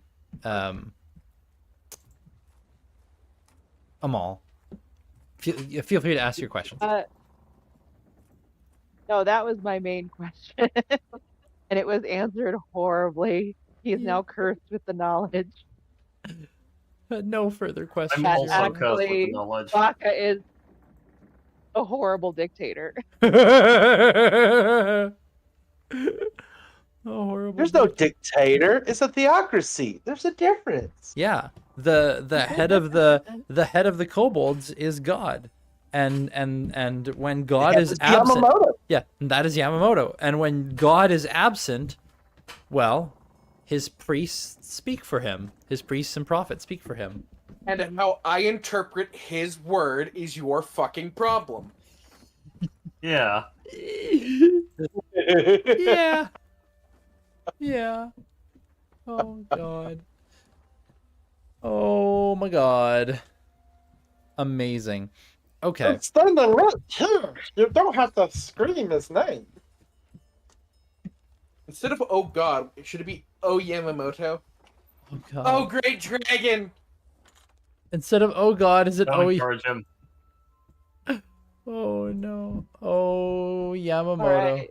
So Amal is very confused by this, and he'll start sketching and trying to recreate the things he saw during that fight where Yamamoto's glowing and had wings, and he'll just ponder that for a while, like, what the fuck is going on?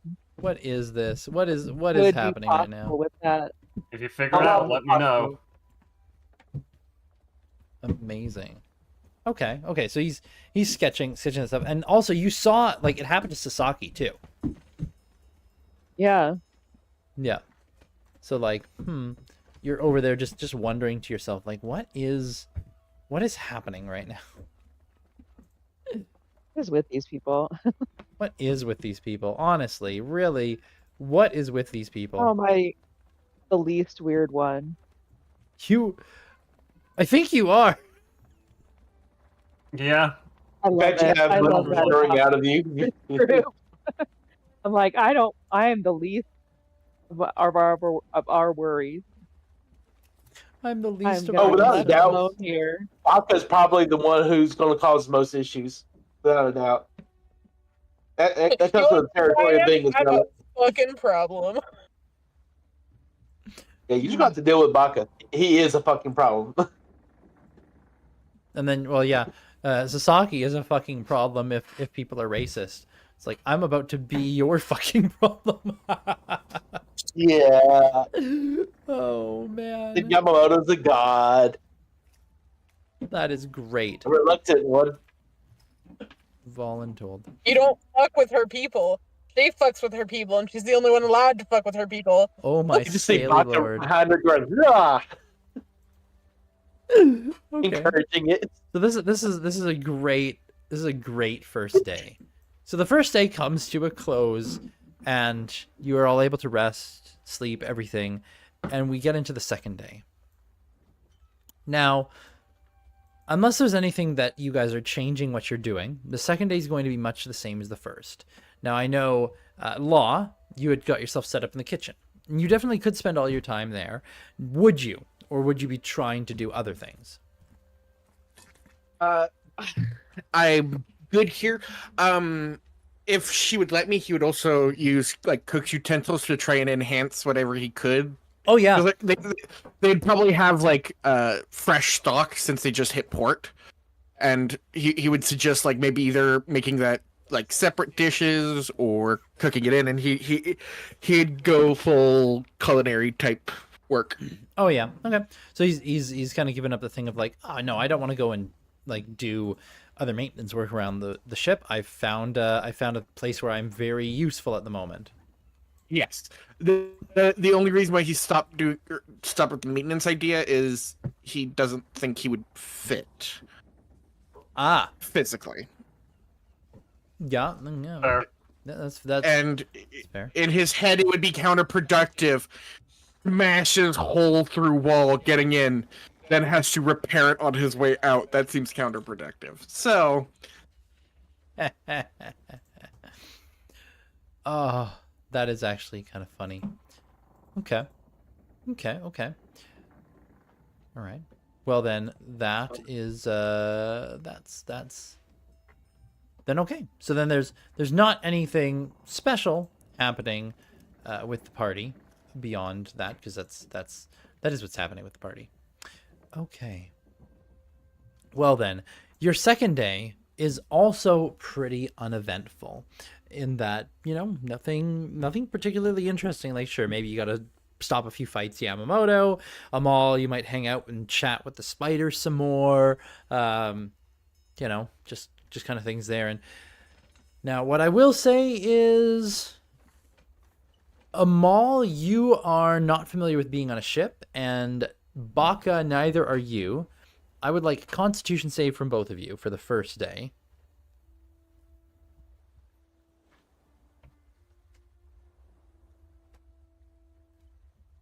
Okay.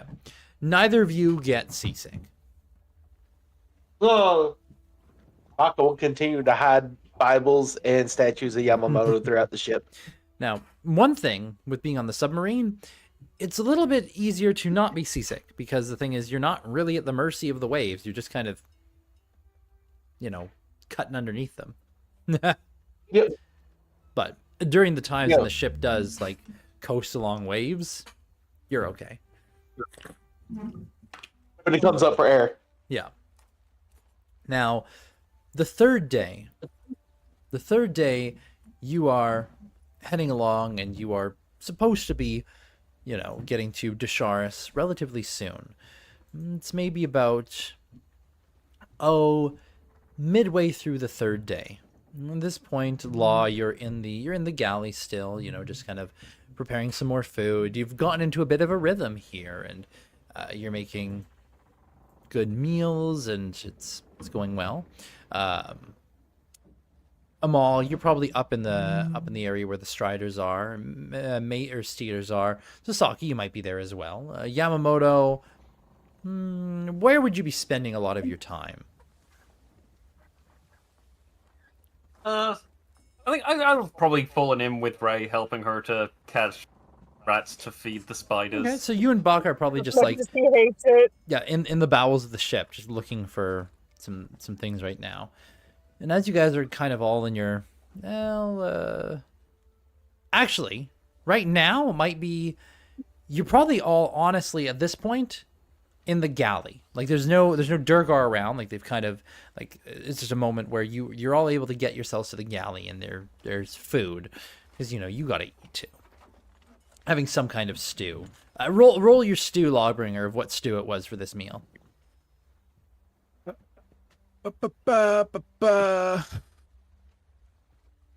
Three, which is scrolling down. Hunter stew, so like rabbit, boar stew. Okay. Lots of natural veg. Mm-hmm. Okay. Well, it's just a quiet time. You're just having this, and then you, as you guys are down here, you hear something, almost like the hull reverberates, just this strange and this weird echo vibration in the hall. Can I roll like a smith's tools or tinker's tools to see what I think that sound might be? Give me a Smith Tools check, sure. Just intelligence? Yeah, your knowledge about like metals, like what the heck would that be? Okay, with your knowledge of metals on a natural 1, just getting a 16. So, I mean, you're not sure what that, like, you don't know the construction of this vehicle enough to really understand what that is, but it sounds like some kind of reverberation through the metal, like something's vibrating for some reason. But it kind of came and went, like this weird through the hall. Did thing fall over? Nothing fell over. You just hear this sound. Oh. Or you feel the sound, more like. It's just silent. And then... What was that? Yeah.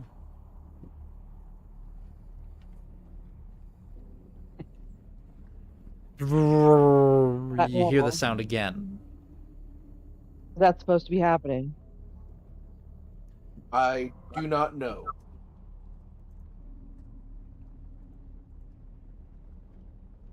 That's probably nothing. Well, how do you know that's probably nothing? I haven't. You guys. I wonder you how it know sounds all the ship time. before. The ship suddenly shudders from some kind of impact. That wasn't Another- nothing. Just Okay. Well, I'm not used to being underwater. Everyone's in the room, yeah? yeah, everybody's We're in the all- galley right now. Okay. With the shutter, assumedly everyone's within 30 feet of me. Oh yeah. I burn a spell slot. They all have water breathing now. I thought you were ritual Just kidding. casting that like every day. Yeah, weren't you ritually casting it on us every day? Yeah, I wasn't sure if... Actually, yeah, since I have you all here, he probably was doing that after he finished cleaning his pot and put it back away. And then, so, yeah, everyone has water breathing just in case. You feel this impact and like, what the fuck is that? And then you hear a voice kind of come through the walls. Now you've been here for a few days, so you've seen like there is like some kind of system. Like you don't know if it's a tube system or what it is exactly, but where voice can carry throughout parts of the ship, probably from the bridge. In Dwarvish, those of you who understand Dwarvish, hear all hands to battle stations. All hands to battle stations. Doesn't sound good. I'm gonna head towards the bridge since I know where that is. Yeah. Start making your way Wait, towards the bridge. Okay. I'll cast Water Walk on everyone. Okay. Okay. So suddenly you find yourselves in The room floods, so we're all smashed to the ceiling, I unable was to just move. checking. I was checking the spell. So water walk only ejects you to the surface if it's cast on you while you're immersed in liquid. If you're not already immersed in liquid and water walk is cast on you, then whatever water you interact with, you start walking on. If somehow you become submerged in some weird way, it doesn't suddenly eject you up. So like if this whole ship just capsized and you were underwater, suddenly you wouldn't shoot to the surface. All right. Never mind about that then. Don't forget Oh, to give wait. yourself back the spell slot. Mhm. But yeah, I will follow Yamamoto to the bridge. Okay. And I will follow as well. Okay. You guys start heading towards the bridge, and you just hear, as you're moving along, just make a hole as some people are running like the other direction and stuff. The ship shudders again with some kind of impact, and you hear this strange echoing sound reverberating through the hall. Like, what the fuck is happening? We're being hit with depth charges. I do not consider myself an expert, but those sounds do not sound good. Yeah, they're Thank very you for that, strange. my lord. But yeah, you guys start heading towards the bridge. There's another sound, and this one, like, there's another impact and things seem to shudder. And then this next sound, I need everyone to make a wisdom save. Oh, are we being attacked by like a sea monster? I think so. I knew I should have prepared Dominate Beast. Well, it would probably be a monster or Yeah, steer Amal's rather than a fine, beast. Amal's fine, Law, Okay, never mind. and Baka, and Sasaki, wisdom save. 14. Okay. Law, Baka, and Sasaki. Now Yamo and Amal, you feel like this, it's almost like there's this pressure as this new wave of sound rips through the hall, just reverberating the walls, and just this pressure on your head for a second before it abates. Sasaki, Baka, and Law, you feel this pressure as well, but there's just this sensation in your mind of, you just hear screaming, just like 100 voices at once screaming in your ears. All three of you are currently deafened. Delightful. What? What? That you are all deafened as you just hear this screaming, overlaid, endless screaming, like 100 voices in your mind.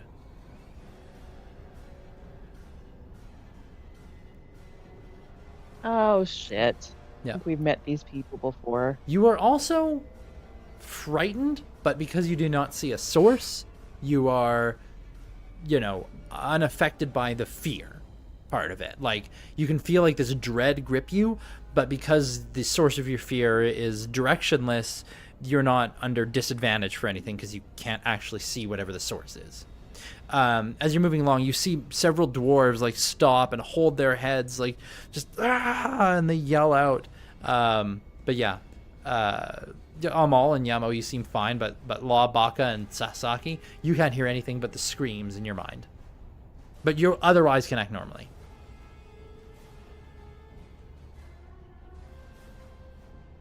Yay. I don't know what kind of reaction you guys have to that. Oh, Baka just lesser restorations on himself. Yeah. Okay, the screaming abates. You still kind of feel this deep-seated dread, but it's sourceless. Baka's gonna dig through his pocket and find some, like, this lint or cloth, shove it in his ears. All right. Hey, would Amal be able to see that Sasaki is addicted? Depends. Sasaki, what would you be doing at the moment, like with whatever just happened? What kind of visual reaction do you have? Definitely kind of like that flinch and then just like the grab of the head, just like, oh fuck. Okay. I would say, Amal, you did recognize, like, Baka probably had an adverse reaction as well, and then you watched him cast Lesser Restoration on himself. And I think this is very similar to what happened at the embassy, so I'm gonna go ahead and cast Lesser Restoration on Sasaki. Okay. Sasaki, you feel okay now. Lawbringer, what kind of reaction do you have to this situation? I feel like he would just like freeze up, Mm-hmm. and because he doesn't know what the hell's happening. Yeah.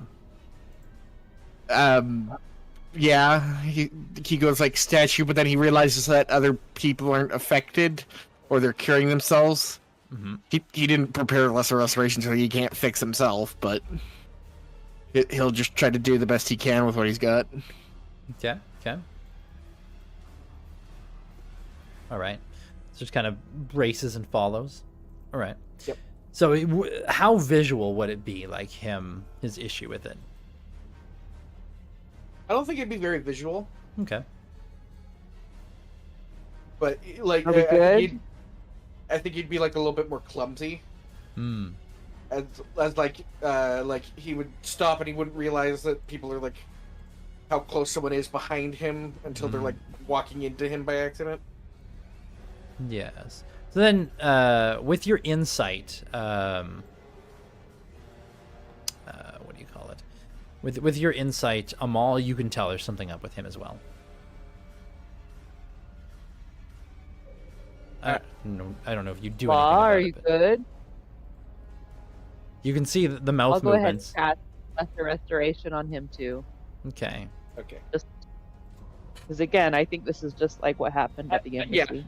Like I see the mouth moving before she can cast, or before he can cast it, at like a deafening tone. Apologies, I cannot hear you as the screams are too much. Screams are too much. I'm sure they will pass in time. And Please forgive me. And then Amal touches you and is like, "Oh, the screaming has stopped." Thank you very much. Oh, it's probably like, well. "Thank you very much." Sorry. Really loud, like, "Oh wait, I can lower my volume register."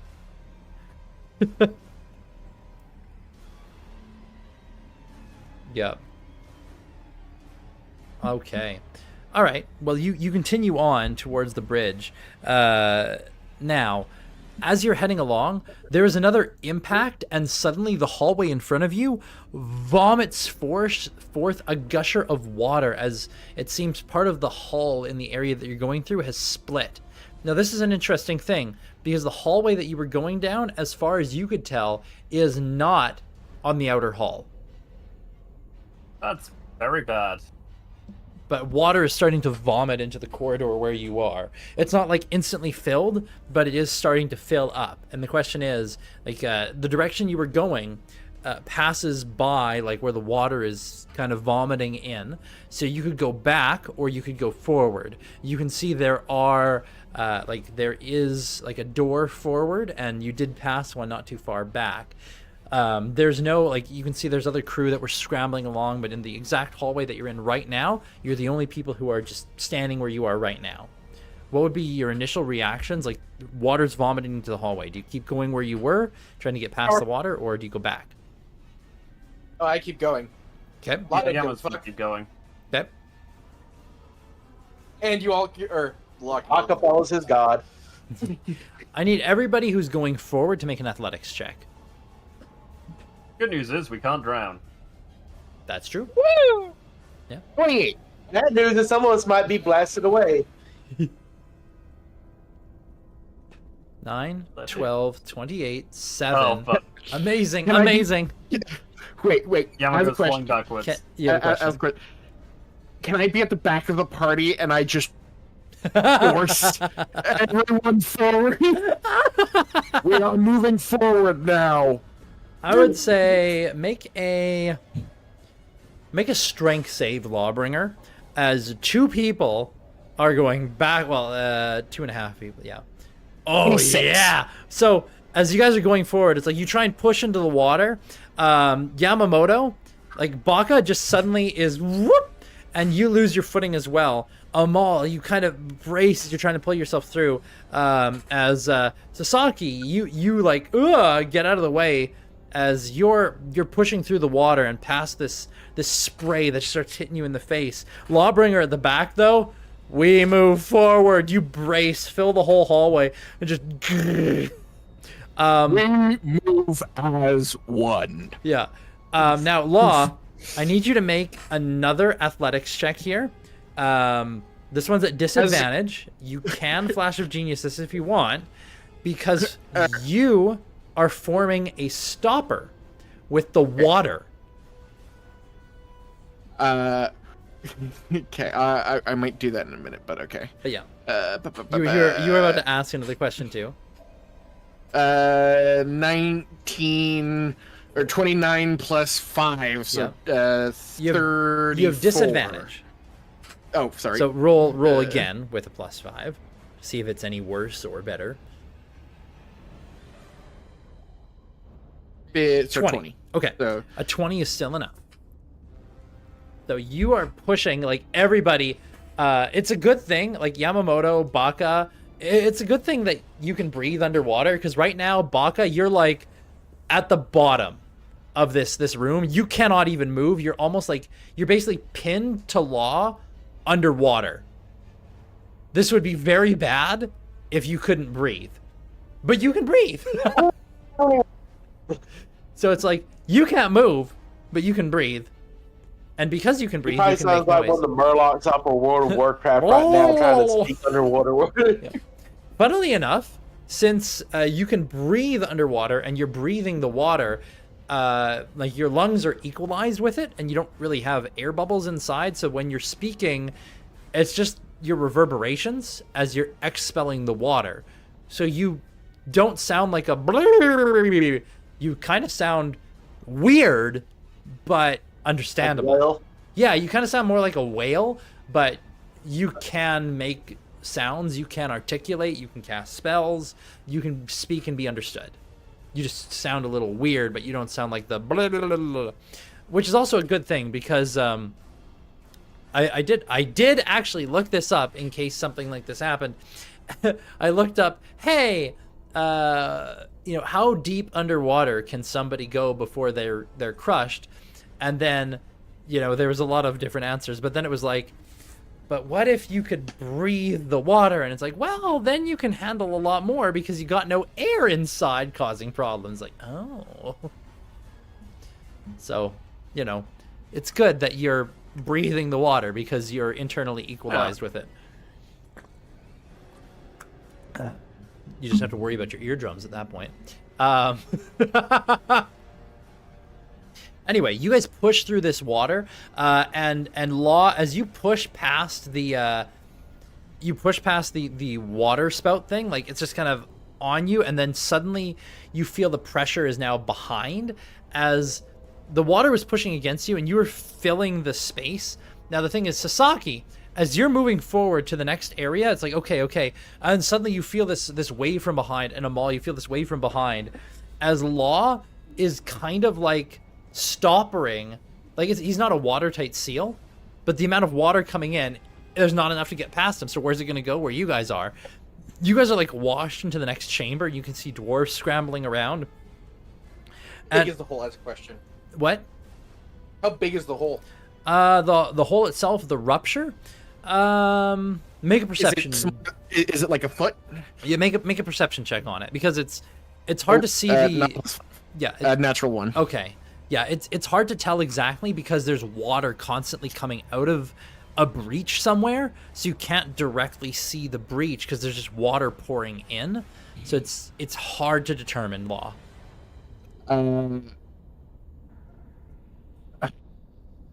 Law feels like this will help. He'll stay behind and he'll attempt to mend the hole. Okay, so he'll cast mending on the hole. All right, so he's gonna take a minute. So he's here, standing here, basically arc welding. This is. As he does that, he'll say, If Law holds Baka with him, Baka will also help by casting mending as well. Okay. He just needs Law to hold him still so he doesn't get washed away. Very soon it's not going to be a problem. So as you guys are doing that, Sasaki and Amal, as you're kind of washed into the next chamber, you can see some dwarves scrambling around as this big wave of water comes in. And one of them shouts to you guys. He probably shouts in Dwarvish just because that's their native tongue, and it's been proven that some of you can understand them. It just shouts. It's like, close the door! Close the fucking door! Like, seal the door! Okay. Yeah, as they're yelling that at you, Sasaki. Those of you in the water can't hear this, but Sasaki, you hear this. Oh, fuck. Oh, shit. Friends, guys, party, fuck. Friends, guys, party, fuck. Give us just a minute. They're trying to mend it. They're under the water right now. Would you know they're trying to mend it? I mean, I would assume I would know. Like, oh yeah, I guess if you look back, look back at them to see what you would see the flashing, the flashing things, and then as you look back, Yamamoto comes washed out as well, and the water, the burst of water that came in here, it's kind of flooded like a bit of the lower area, but then the water kind of it settles in a little bit more. Like it is filling this next chamber, but the big deluge of water was because Law was making a stopper, but now the water is going around him, so it's going two directions, right? But one of the dwarves yells back. It's like we're gonna seal the next we're gonna seal the next passage if you're not closing that one.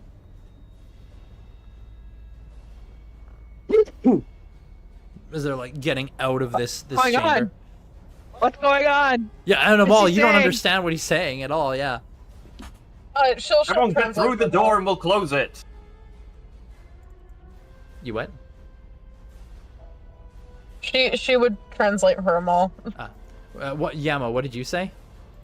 I said everyone get through the door so we can close it. Ah. I don't know if I can hear that. I'd say you got a good passive perception. You probably are able to hear that. Okay, I'll grab the kobold by the scruff and I'll. Yeah, you just abandon the section. Okay, you guys get through and you're able to close the door behind you as that section is just you seal it off and it obviously floods behind. Now, you probably could, like, seal off that like, repair that breach, but, you know, That's a later thing. that's a later thing. And also, that also would mean, like, repairing the breach, yeah, sure, but there's also a lot of water that would be getting in while you're trying to repair the breach, because it's a There's minute. also something that's still causing breaches. Yeah, there's probably. something still causing problems out there. Yeah, it's like, do you have a minute? But yes, so that that's going to continue onwards. Okay. As that happens, you get beyond, and you, now very waterlogged, stumble your way towards where the bridge would be. Now that's right in the middle of the ship, it seems. And as you're getting there, you can see there are other dwarves kind of moving around, running back and forth. And I'd say those of you with a good passive perception, you can feel like the ship is ascending, or at least attempting to ascend. Like heading towards the surface, maybe somewhat. As you're getting closer, those of you who can understand Dwarvish are hearing like shouts and orders, and something like, it's like, where is it? It's like, I can't tell, Captain. It's like, it's not showing up. It's like, it's out there somewhere. And then optics. It's like, do you see anything? It's like, I can't see it. I can't see. Wait, there, the shadow there. And then you hear it's like helm, angle, bearing, and like a bearing is given. Something's yelled out, and as you're approaching that area, you hear those of you who understand Dwarvish would hear something like a how would they refer to it as? You'd hear conduit primed, Captain. And then fire! And then there's a different sound that you have not heard before. Just almost like this thrumming sound that seems to come from the rear of the ship, and then like this strange pulse that you can feel it. Those of you who have hair, like that hair on the back of your skin stands on end. Those of you with just scales, you just feel this kind of tingle across your flesh as whatever this wave is, like this sound passes over you, and you feel almost like this thump in your chest. And then optic support. As you guys are getting here to the bridge and peering in, it's like, I don't see it anymore. I might have scared it off. And now looking into the bridge, this is an interesting space that you guys haven't looked into yet. Peering in here, you can see what looks to be a 2-story room, or rather 2-deck room. Goes over a pair of decks. You can see that there's a couple places that it looks like they're almost like periscope views. You don't know what they connect to, but it could be periscopes. And then a number of dwarves at different places. Like there is a dwarf at what looks like a helm, currently steering and turning the vessel. There's a number of levers near them.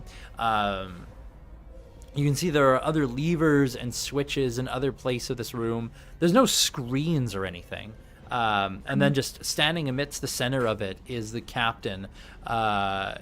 You can see he's got his hands kind of gripping the back of a leather-like chair that's in the middle of the room. He's currently standing, gripping onto it, looking around and calling out orders, and you guys are peering into this room.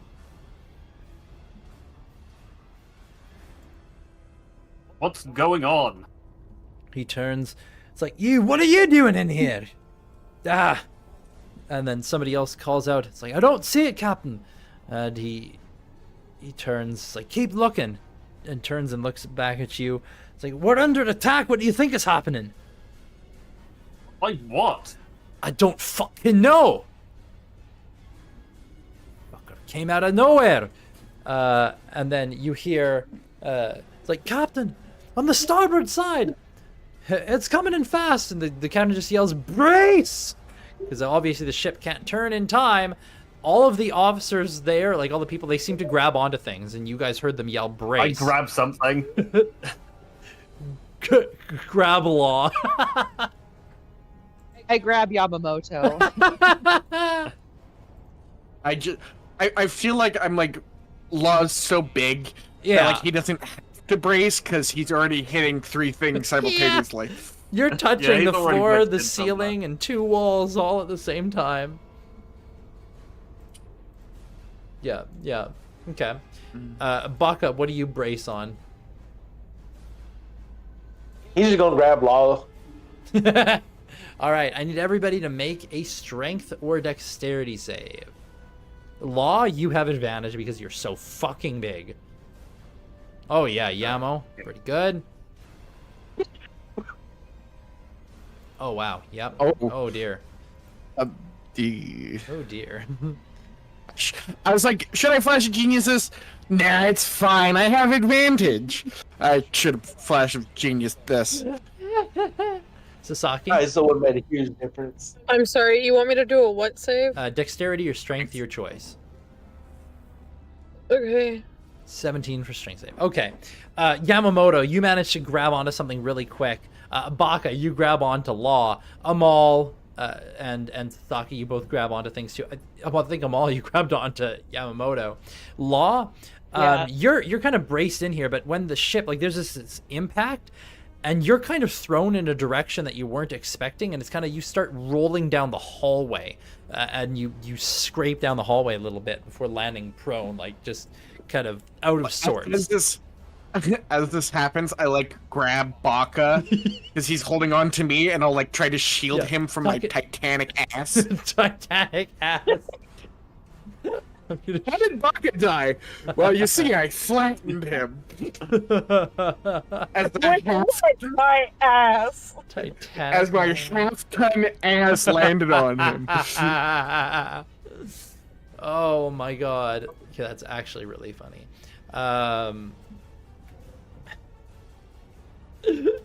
Oh man. Okay. Anyways, yeah, you guys do that. Oh man. But yeah, something hits the ship, and you hear this. You hear the sound. This strange sound reverberating in the hull, like the howling sound, but also something else, and you then hear a voice come into the bridge. It's like you just hear voice, Captain, this is the engine room. There's a breach in the, and then it kind of goes muffled, and then nothing. Uh-oh. Also sounds bad. And you had grown used to something. Throughout your entire journey, you'd grown used to like a steady like hum of the deck. The hum that you've grown used to and haven't even been thinking about, you suddenly realize how quiet it is. I don't like that. As it sounds like the engine room got hit, and then We're fucked. and it's like, Captain, you hear from the other room, we've lost power. Oh, fuck, man, I'm just imagining. I can't, Captain. I'm giving her all she's got. I'm giving her all she's got, Can't Captain. teach the laws of physics. Me bairns, me poor little bairns. Oh man, good old Scotty. Okay. But yeah, it sounds like the engine room's been hit. Now the question is, what are you guys gonna do here? Like, you're here, you can hear what's going on, but Would Law know how to get to the engine room? after 3 days and talking to people, he probably has a general idea, but he could ask somebody as well. But he probably knows which way to go. I mean, it's to the back of the ship. And Yeah, and actually, he would just. yeah, Yamamoto and Sasaki, Baka, Amal, you guys have explored around the ship. You know where the engine room was and that it's off limits. So We can get to the engine room. Yeah, he'd start making his way to the engine room immediately to try and render repairs. okay. So in order to see out from the sub, were they using like a periscope or is there a screen? It looks like it's shows periscopes. So there's dwarves who are at these things and like looking through these little periscope things. Okay. So you can't see out at all, which is probably like a little bit uncomfortable. Like, ooh, what's happening? And I don't want to commandeer one of those periscopes away from the people who are currently using it. So. Okay. So Amal, what would you do? You want to go out into the deep? You can breathe right now. Go fight whatever it is. Well, I was kind of wondering if there was a periscope free, if I could get like a beat on how far away the thing was, and if I could cast Maelstrom at that point, and maybe just keep it away from us. Let me see here. If I find Maelstrom, let's see here. Action 120 feet, swirling mass, a point you can see within range. I mean, you could run in there and, like, if you wanted to tell the captain that you have an idea, you just need to see, like, you could do that. I mean, I don't think they're gonna decline help if you're able to do something. All right, that's what I'll try. I just need to get a good look at it, or any indication of where it is. See how close it is. Let me try something. Make a quick persuasion check. This is just to see if they're just gonna let you or if they're gonna demand some information. 24, nice. One of the dwarves at a periscope looks over at the captain and he just kind of, just gives a curt nod. Like, he looks at you and then just gives a curt nod to his officer who relinquishes it. You go and you take a look. Make a perception check.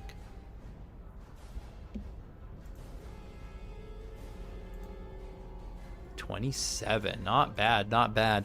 You're looking out there, scanning, and then you see it. There's a dark, indistinct shape in the water. It's very hard to tell a number of things about this area because the thing is, you realize you're relying on your dark vision. The water is pitch black, but fortunately, your dark vision is seeing it, which means if you can see it, you don't know how your dark vision and distance works with optics and mirrors. You don't know you probably don't know the science behind, hey, is it 120 feet minus whatever my optical range is on length of mirrors and the periscopes and everything, but you do know if you can see it and you're relying on your dark vision to see this formless shape, it's in range. It's very much in range and it's coming closer. All right, I'm going to go ahead and cast Maelstrom. Okay. Difficult terrain between you and this thing, and needs to make a strength saving throw or be pulled towards the center of this maelstrom. Okay, you maelstrom between the ship and this thing. It seems to hit the maelstrom head on, like it wasn't expecting it, and it sends it spinning for a loop before it swims off again, out of your sight. Kind of like it wasn't expecting to just be hit by something again out there, and like an animal reacting to, something happening. What was that? Yeah, it's pulled back. So you've managed to chase it away for a moment. You don't know how long it's going to be away, but I imagine you're staying on the scope. And one of the other dwarves just yells out something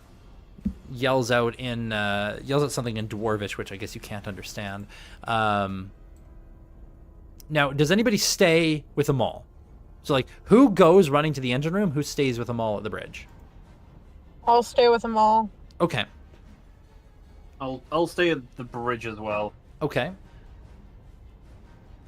Baka, are you staying at the bridge, or are you running with Lawbringer to try and deal with repairing things? Baka will go help Lawbringer try and repair. Okay. All right. I mean, you're both the closest thing that there are to engineers in the party. Yeah, I can't do shit if I go to the engine. Yeah, Sasaki and Yamo, though, you understand what the dwarf yells, and just yells, it's like, the drow hit it with something. There's some kind of maelstrom out there. It's just outside us, sweeping us into it, but it's chased off the creature for a moment. I can't see it anymore. Sounds like you drove it up, Amal. I don't know for how long. Prepare to hit it again, and I'll keep sweeping. Yeah. And see if I can see it. Yeah, the captain looks over to you and in common yells out, it's like, whatever it is you're doing, keep it up. We gotta keep that thing off of us. And he yells back. I'm looking. Yeah, and he yells out into something. It's like, damage control. We need you in the engine room now. We need power back online. As that's kind of happening now. As for you two, Lawbringer and Baka, you're heading towards the engine room. Sprint. Yeah, dead sprint. Like, yeah, you're actually probably like all four sprint, like, and you're probably pulling yourself, like grabbing onto the hallway and like pulling yourself along. Like, just thing, not touching the walls or the ceiling if he ain't got to. Run. Dwarf like pokes his head out like, oh, what's that sound? And it's just using all limbs simultaneously to move. Oh, fuck. It's like, He's no. running like an animal on all fours. Yeah. like pulling the himself down monkey the hall. run. Yeah, just pulling himself down this hallway, just like, oh god, Mr. Waternoose. Give me the child. Yeah, you're just barreling down this hallway. You get to this next section though, and as you're heading along, you can see there's more and more water kind of on the floor, and you notice at the moment. You notice there's a bit of a, it's kind of easy going in the direction that you're going, and it takes you just a second to realize you're on an incline. The vessel is kind of... Sand is sinking. Yeah, the vessel's kind of sinking, and so the back end is like going lower than the front end is. So the front end is kind of like tilting upwards slowly, the back end tilting downwards. So the gravity's pulling you a little bit more towards the back of the ship. And so then you can see like there's water kind of pooled a bit, and it's slowly, like, it looks like it's slowly getting deeper as you proceed onwards. It doesn't appear to be filling more of the space, but as you go splashing into the water, you can see up ahead there's in this passage there's a group of it looks like 2 dwarves, like 2 Durgar, and you haven't seen one of these yet, but there's 2 Durgar and a Snurf Niblin. There's a deep gnome. You haven't seen any deep gnomes on the ship yet. Yeah, but where the deep gnome is, you can see they're giving him things, and he's quickly strapping on some kind of headpiece, Like a breathing mask? possibly. It doesn't look like a breathing apparatus, but it might be something similar. Like it straps over his face. It might be like a cap of water breathing, but like a face mask. Like it's probably a magical item. But because there's no air tanks or anything, and they're putting it on him. And then one of them saying, and now you don't understand Dwarvish, do you? Or do you?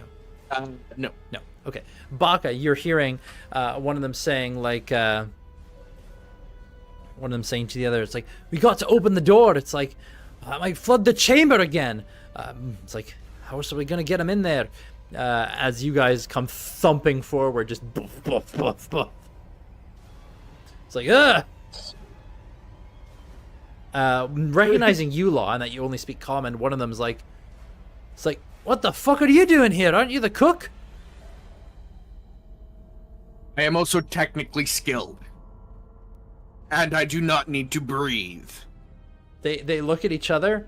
They look at the door. It's like something hit the engine room and it's turned offline. We've had to seal the passage. Move to the rear exit and close the close off this section. Once closed, I will open the next section and continue deeper. They look at each other, and then they look at the gnome who's got the breathing apparatus on, and you can see the deep gnome is bald, but beyond the mask, you can just see wide eyes, and then he gives 2 thumbs up. And then he grabs... He doesn't have to go down there alone. He would have had to go down there alone. The dwarves take off from this section. They don't even ask if Baka can breathe underwater.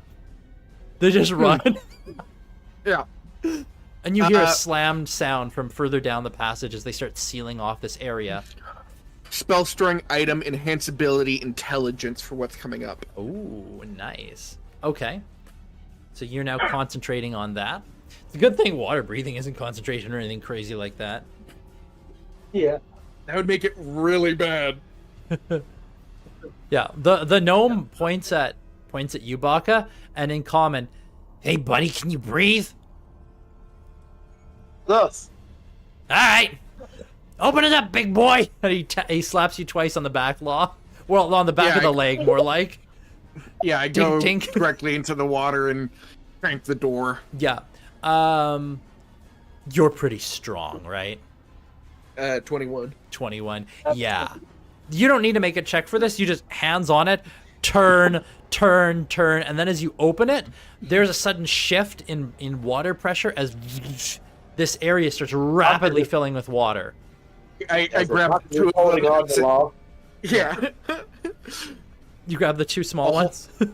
Yeah, I'll like football them. Yeah. And then I just push deeper into the water. Okay. Now I imagine you don't try and close the thing behind you, which would be very difficult. Yeah, no point. They've already sealed the section behind us, so Okay. we'll let this flood, and then hopefully we can get to the surface. Law is just try and get power on because he's hoping there'll be like pumps or something that he can use to bilge some water out at least. Yeah. You imagine a ship like this would probably have to have some kind of pumps for things, but yeah. It's just a Snurfniblin on a wheel. It's a Snurfniblin on a wheel. You get into the back of the ship and you start going down. This passage is flooded, and you actually pass several bodies. Like, oh, there's a Durgar here, a Durgar there, here a dwarf, there a dwarf, everywhere a Snurfniblin. Getting into the engine room area, like this passage, it seems like it's another section of ship before the engine room, and there's several dead dwarves in here, like just floating. And you get to the next passage, and this one looks to be the door it looks like it's blown open, kind of. Just kind of like it's an open door. It wasn't sealed. Probably why this next chamber flooded. And above that, Baka, you recognize the dwarvish runes that would basically say engine. The Snurfniblin starts heading. Well, I mean, he was held by you, but before too long, like by the time you get here, the pressure has kind of equalized a bit. It must have mostly filled the chamber behind you. So, the current isn't too bad as you start going in. Now, Lawbringer, are you going in first, or are you letting them go in first? I'm going in first. Okay. If anything's going to attack it, it's going to attack me first. All right. Getting into the engine room, you can see in this space, it is full of water, and there is a nasty-looking breach in the hull that appears to be like... it looks like it's a 3-foot hole in the hull that kind of opens out to whatever chamber was directly beyond it. So there was another chamber, and then beyond that, it seems like it's just darkness, and you're like, wait a minute, is that like open fucking ocean? Probably. It's just open out there. So it's like, oh, this is lovely. But there's just a breach in the back of the ship here. You can see there is actually a bit of a glow in this room, a soft, dull glow. And floating past you are 3 Snurfniblins. Dead. The other Snurfniblin, grabbing his kit, he starts heading towards the glow. I will also head towards the glow. And Baka, do you head towards the glow, or are you examining the breach? Baka's gonna look at the breach and look if there's anything that could be used to like basically cover the hole with. Okay. Make an investigation check in this room, Baka. Now, Amal, make another perception check, and Baka also make a perception check. 9.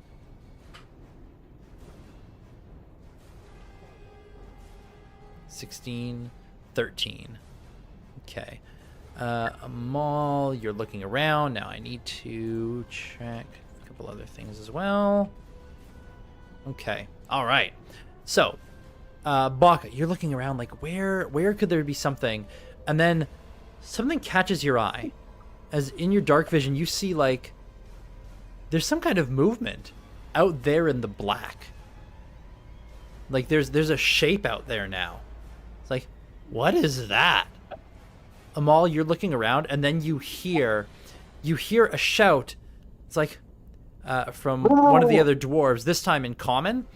It's like, I see it, it's coming in.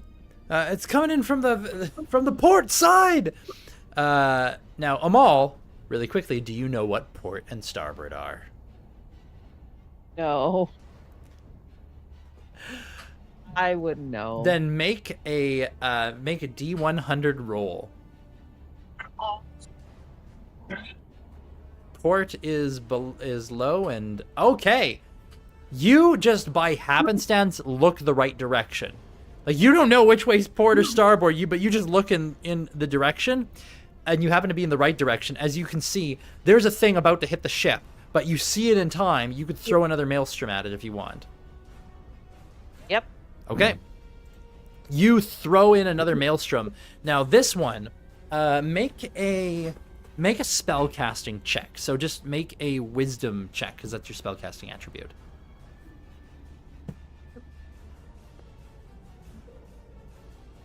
23. You see this thing coming, but and you really quickly, you have to act fast. It's about to smack into the ship again. You throw this maelstrom on it, but you know the range of your maelstrom and that it's a 30-foot radius, and you manage to very quickly do the right math to smack this thing down so that it's going to be like the 30-foot ends right before it would touch the aft of the ship. So Baka, you watch as this thing's coming right for the ship, and then suddenly the water there is swirling like crazy, and you actually feel a current. It's not enough to like draw you out of the hole or anything, but you can just feel a shift in the current, like the water's moving that way, and there's just this weird warping of the water as the creature spins off again and kind of disappears into the dark, like once again just kind of stymied by this magic. Baka, you do wonder to yourself, one, what would have happened if that thing had impacted, because it looked like it was coming right at you, and two, what might have happened if that maelstrom had been a little bit too close to the back of the ship? You want to get sucked out? Answer, Baka. double bad things. Bad thing. Yeah, Baka's gonna freak out and look for the nearest thing that can cover this hole, whether it's a damn metal table or whatever. Yeah. Just looking around for stuff, and you can see, it's like, what are you gonna use? And then the closest thing that's big, hey, there's bodies. There's bodies. Shove them in the I hole. don't think that's gonna be the proper components for the spell. No, probably not. It's like there's bodies. Oh God. And then you remember. Fabricate? What? Oh yeah. Is he trying to fabricate the hole or hull? Yes. Yeah. Now you would. I don't know. You would. I don't know if I would see this. You're busy going towards the other thing. Like right now, Baka's Right, doing yeah. this. So you're looking for fabricate components. I mean, what you can see right now, you need raw material, right? Yes. So it can't be something that's already something, right? I mean, Not- no. maybe. It can be. It can be if it's a bunch of scrap metal or anything metal. I can refabricate it into something else. But it can only be like the one material.